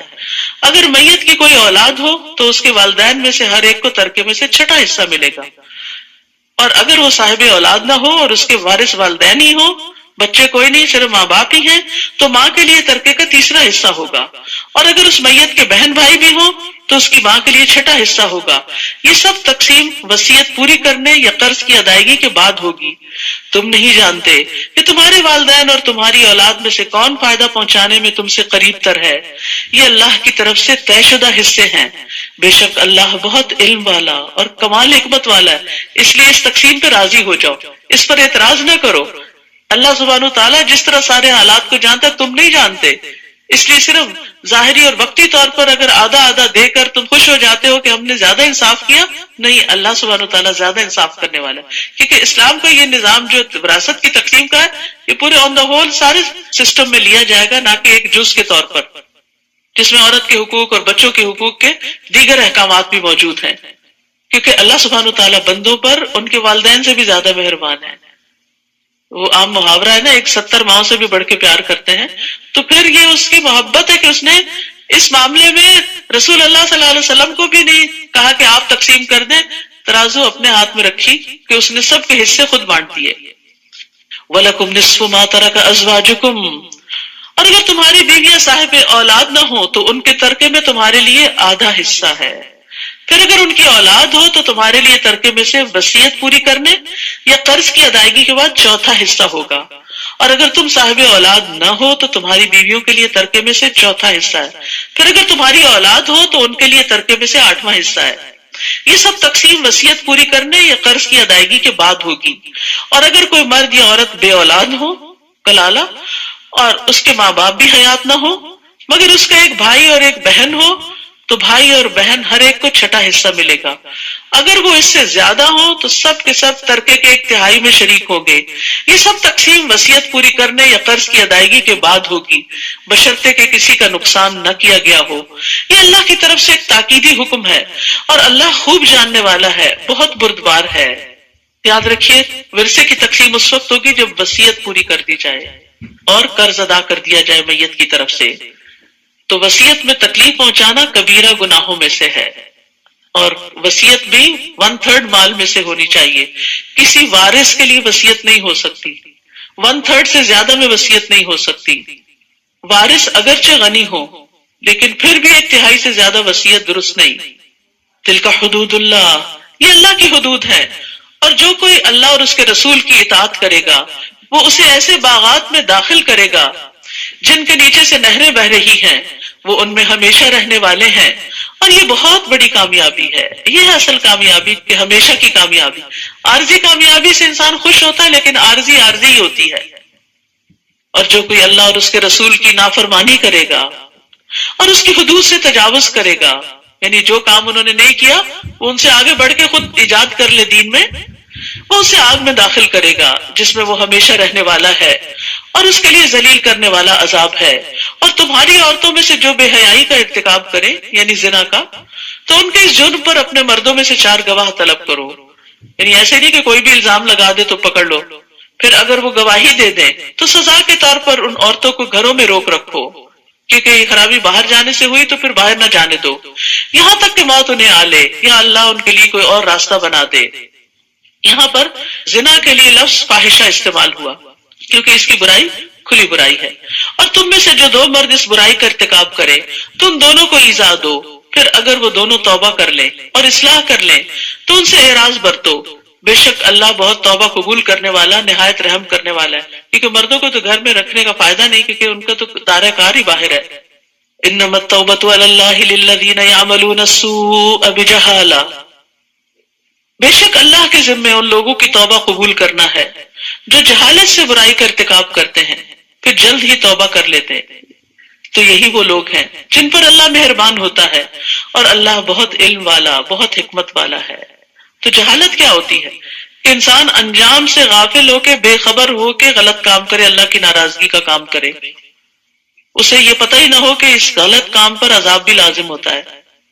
پھر یہ کہ انسان اس بات سے غافل ہو جائے کہ اللہ دیکھ رہا ہے، اس کی نگرانی کر رہا ہے، یا اس بات سے غافل ہو جائے یا بھول جائے کہ اس غلط کام کے نتیجے میں اس کا ایمان کم ہو جائے گا یا بالکل ہی ختم ہو جائے گا.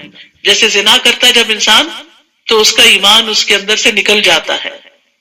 اور ان لوگوں کے لیے توبہ قبول نہیں ہوتی جو برے عمل کرتے رہتے ہیں یہاں تک کہ جب ان میں سے کسی ایک کو موت آتی ہے وہ اس وقت کہتا ہے بے شک میں اب توبہ کرتا ہوں. اور نہ ہی توبہ ان لوگوں کے لیے ہے جو کفر کی حالت میں مر جاتے ہیں. یہی لوگ ہیں جن کے لیے ہم نے دردناک عذاب تیار کر رکھا ہے. تو یاد رکھیے جو توبہ نہیں کرتا وہ معاف نہیں کیا جاتا. اور موت کے وقت جب نزاکت کیفیت طاری ہو جائے، موت کے فرشتے نظر آنے لگے، سانس گلے میں اٹک جائے، اس وقت بھی توبہ قبول نہیں ہوتی. ہاں اس سے پہلے بیماری میں کوئی توبہ کرے تو توبہ ہو جائے گی. پھر سورج کے مغرب سے طلوع ہونے کے بعد توبہ قبول نہیں ہوگی. پھر فرمایا یا ایھا الذین آمنو، اے لوگوں جو ایمان لائے ہو، تمہارے لیے حلال نہیں کہ تم زبردستی بیوہ عورتوں کے وارث بن بیٹھو. دور جاہلیت میں یہ تھا کہ جب شوہر فوت ہوتا تو عورت کو اسی گھر میں رہنا ہوتا ہمیشہ کے لیے، اس کو چھوڑتے نہیں تھے. کبھی اسے بیٹے اس سے شادی کر لیتے، کبھی اور اپنی مرضی سے، لیکن اس کو جانے نہیں دیتے تھے. تو اس سے منع کیا گیا. اور نہ ہی یہ حلال ہے کہ ناپسند ہونے کے باوجود انہیں اس لیے روک رکھو کہ تم نے انہیں جو مہر دیا ہے اس کا کچھ حصہ واپس لے لو، کہ وہ کھلا لے اور تمہیں مہر نہ دینا پڑے، سوائے اس کے کہ وہ کھلی بے حیائی کا ارتکاب کرے اور ان کے ساتھ بھلے طریقے سے گزر بسر کرو. پھر اگر تم انہیں ناپسند کرو تو ہو سکتا ہے کہ ایک چیز تمہیں ناپسند ہو اور اللہ اسی میں بہت سی بھلائی ڈال دے. تو یہاں پر عورتوں کو اچھے طریقے سے رکھنے کا حکم دیا گیا ہے. وعاشروہن بالمعروف. اور اگر تمہیں بیوی کی کوئی عادت پسند نہیں بھی تو ہو سکتا ہے کہ ایک چیز تم ناپسند کرو اور اللہ سبحانہ وتعالیٰ اسی میں سے خیر نکال دے. یعنی ایک خاص کانٹیکس میں یہ آیت نازل ہوئی ہے، لیکن زندگی میں بہت سی چیزیں ہوتی ہیں. کبھی کوئی بات پسند نہیں آتی، کبھی کوئی فیصلہ پسند نہیں آتا، کبھی کوئی سفر پسند نہیں آتا، کبھی کوئی شادی کے بعد ہسبینڈ یا وائف میں سے دونوں ایک دوسرے کے لیے بوجھل ہو جاتے ہیں، کبھی سسرال والے پسند نہیں آتے، کبھی کوئی خریدی ہوئی چیز، کوئی پراپرٹی پسند نہیں آتی. کتنی ہی چیزیں ہیں جو انسان کو ناپسند ہو سکتی. تو ایسا نہیں کہ انسان اس ناپسند کو اپنے اوپر مسلط کر لے، اس کو ٹھیک کرنے کی کوشش کرے، اس میں تبدیلی کی کوشش کرے. لیکن کچھ چیزیں تبدیل ہو کے نہیں دیتی. آپ نے گھر خرید لیا، اب اس میں کچھ بنیادی نقص ہیں، اب آپ اوپر اوپر سے ٹھیک کرتے رہتے ہیں لیکن ہر دوسرے دن اسی مشکل میں پڑے رہتے ہیں، الا یہ کہ آپ بہت بڑا خرچہ کریں اور ریکنسٹرکٹ کریں اس کو. تو اسی طرح کئی چیزیں ایسی ہوتی ہیں کہ جس میں انسان کو اس کی اصلاح کے لیے بہت بڑی ایفرٹ چاہیے ہوتی ہے، لیکن وہ نہیں کر پاتا. تو پھر اس پہ صبر کر جائے اور اس کی خیر دیکھے. کیونکہ بعض لوگ آپ کی زندگی میں بڑے ڈیفیکلٹ ہوتے ہیں، تو یہ ڈیفیکلٹ لوگ بھی دراصل آپ کو اپنی اوقات یاد دلاتے ہیں. وہ بھی آپ کو یہ بتاتے ہیں کہ آپ کون ہیں اور کتنے پانی میں ہیں. یا پھر یہ ہے کہ انسان اپنی غلطیوں کو یاد کرنے لگتا ہے. مثلا بچوں میں سے کوئی بہت ستاتا ہے تو انسان اپنے بچپن کی زیادتیاں یاد کرنا شروع کر دیتا ہے، پھر اپنی توبہ کرتا ہے، پھر والدین سے معافی مانگتا ہے، پھر ان سے حسن سلوک کرتا ہے. وہ فوت ہو چکے ہیں ان کے لیے صدقہ خیرات کرتا ہے کہ یار اب ہم نے اپنے ماں باپ کے ساتھ انجانے میں، جہالت میں، ناسمجھی میں زیادتیاں کی، اب ہماری اولاد ہمیں ناکو چنے چبا رہی ہے، یا اللہ ان کو ہدایت دے دے، ہمارے ان گناہوں کو معاف کر دے جن کی سزا ایک طرح سے ہمارے سامنے ہے، تاکہ دنیا میں ہی صفائی ہو جائے.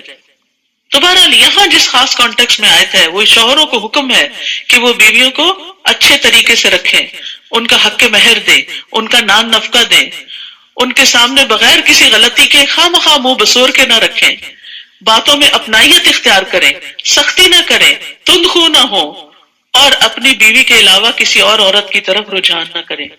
یعنی اپنی بیوی کو چیٹ نہ کریں، کیونکہ عورت کے لیے سب سے زیادہ تکلیف دہ یہ بات ہو جاتی ہے، اس کو اپنا زیور، کپڑا، کھانا، گھر، اولاد، ہر چیز بھول جاتی ہے جب اس کا شوہر اس کو چھوڑ کر کسی اور کی طرف متوجہ ہو جاتا ہے، کوئی اور زیادہ اس کی زندگی میں امپورٹنٹ ہو جاتا ہے. تو اس لیے اچھے سلوک میں یہ بھی ہے کہ وہ اپنی بیوی کے ساتھ فیتھ فل رہے، خود کھائے تو اسے بھی کھلائے، خود پہنے تو اسے بھی پہنائے، چہرے پہ نہ مارے، گالی نہ دے، کبھی الگ کرنے کی ضرورت ہو تو اپنے گھر سے نہ نکالے. رسول اللہ صلی اللہ علیہ وسلم نے فرمایا، ایمان کے لحاظ سے کامل مومن وہ ہے جو اخلاق میں سب سے اچھا ہے، اور تم میں سے بہتر وہ شخص ہے جو اپنی بیویوں کے لیے اخلاقی لحاظ سے بہتر ہے. اور اگر تم ایک بیوی کو بدل کر اس کی جگہ دوسری بیوی لانے کا ارادہ کر لو، بعض اوقات نہیں بنتی تو تبدیلی کی ضرورت پیش آ جاتی، تو ہمارا دین فلیکسیبل ہے کہ جینوئن ریزنز میں روکے ہی مت رکھو اور زیادتیاں مت کرتے رکھو، پھر اس کو فارغ کرو تو پھر دوسری دفعہ گھر بسا لو. اور تم نے ان میں سے ایک کو ڈھیروں مال دے رکھا ہے، یعنی جس کو رخصت کر رہے ہیں اس کو لاکھوں دیے ہوئے ہیں، تو اس میں سے کچھ بھی واپس نہ لو. ہیروں کی انگوٹھیاں واپس نہیں لینی، اب وہ اسی کے ساتھ جائیں گی. کیا تم بہتان لگا کر اور کھلے گناہ سے دیا ہوا مال واپس لوگے؟ یعنی اس پہ الزام لگا کے اس سے مال لوگے؟ اور تم اس مہر کو یا مال کو یا تحفے تحائف کو کیسے واپس لے سکتے ہو، حالانکہ تم میں سے بعض سے صحبت کر چکا، یعنی جسمانی تعلق قائم ہوا، انٹیمیسی ہوئی، محبت پیار ہوا، اور وہ عورتیں تم سے پختہ عہد لے چکی. اور تم ان عورتوں سے نکاح نہ کرو جن سے تمہارے باپ نکاح کر چکے ہوں. باپ کی بیوی سے نکاح حرام ہے سوائے اس کے جو پہلے گزر چکا دور جاہلیت میں. یہ ایک بے حیائی کا کام اور قابل نفرت عمل ہے اور بہت ہی برا راستہ ہے. اس دور کے معاشرے کی جو خرابیاں تھیں ان کی اصلاح کی جا رہی ہے، اور مزید بھی محرمات کا ذکر کیا جا رہا ہے. حرمت علیکم امہاتکم، اور کون سی عورتیں ہیں جن سے نکاح حرام ہے؟ تم پر حرام کر دی گئی تمہاری مائیں، تمہاری بیٹیاں، تمہاری بہنیں، تمہاری پھپھیاں، تمہاری خالائیں، تمہارے بھائیوں کی بیٹیاں، تمہارے بہنوں کی بیٹیاں، تمہاری وہ مائیں جنہوں نے تمہیں دودھ پلایا ہو، تمہاری رضائی بہنیں، تمہاری بیویوں کی مائیں، تمہاری وہ بیٹیاں جو تمہارے زیر پرورش ہیں، تمہاری ان بیویوں میں سے جن سے تم دخول کر چکے ہو. پھر اگر تم نے ان سے دخول نہیں کیا تو تم پر کوئی گناہ نہیں کہ تم ان کی بیٹیوں سے نکاح کر لو. اور تمہارے ان بیٹوں کی بیویاں جو تمہارے اپنے پشتوں میں سے، سگے بیٹے کی بیوی یعنی بہو. اور یہ بھی تم پر حرام ہے کہ تم دو بہنوں کو ایک نکاح میں جمع کرو سوائے اس کے جو پہلے ہو چکا سو ہو چکا. بے شک اللہ بہت بخشنے والا نہایت رحم کرنے والا ہے. وآخر دعوانا ان الحمد للہ رب العالمین. سبحانک اللہم وبحمدک اشہد ان لا الہ الا انت استغفرک واتوب الیک. السلام علیکم ورحمۃ اللہ وبرکاتہ.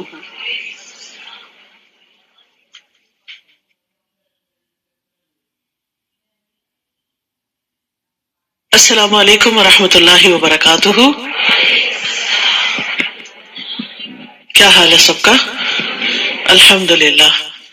کل کے پارے کے ہائی لائٹس. توکل کیا ہوتا ہے؟ اپنے معاملات اللہ سبحانہ وتعالیٰ کے حوالے کر دینا، اللہ کو اپنا وکیل بنا لینا. جی ہاں، تم اس وقت تک خیر کو نہیں پہنچ سکتے، جنت تک نہیں پہنچ سکتے جب تک اس میں سے خرچ نہ کرو جو تم پسند کرتے ہو. ہمیں رشتوں کو جوڑنا ہے، خواہ وہ ہمارے ساتھ اچھا کریں یا نہ کریں. صبر اور تقویٰ بار بار ریپیٹ ہوا.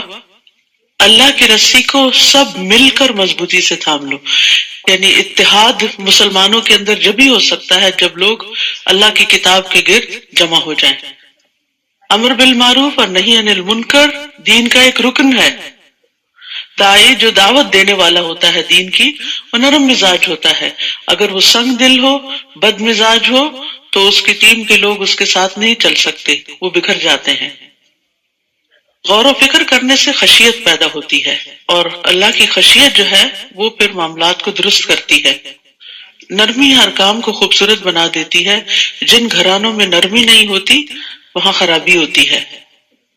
غصہ نہیں کرنا، والکاظمین الغیظ والعافین عن الناس. اس کا یہ مطلب نہیں کہ غصہ آئے گا نہیں، غصہ آئے گا لیکن اس کو کنٹرول کرنا ہے. قزم کا مطلب ہوتا ہے وہ جو پانی کی مشق ہوتی ہے نا، اس کے آگے جو ڈوری بندھی بھی ہوتی ہے تو وہ اس پانی کو باہر نہیں نکلنے دیتی.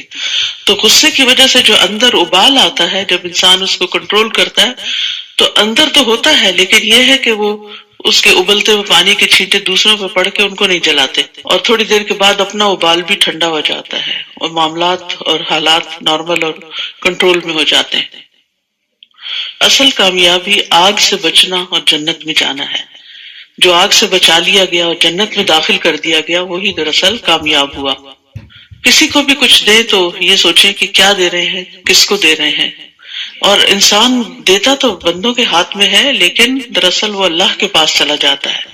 یعنی بظاہر دینا بندوں کو دینا ہے، لیکن حقیقت میں وہ اللہ کو دینا ہے، کیونکہ بدلہ بندوں سے نہیں واپس چاہنا، اللہ سبحانہ تعالیٰ سے بدلہ لینا ہے. جی، اس بات کی دعا کرنی چاہیے کہ اللہ تعالیٰ ہمیں اسلام کی حالت میں فوت کرے. اللہ سے ڈرنے کا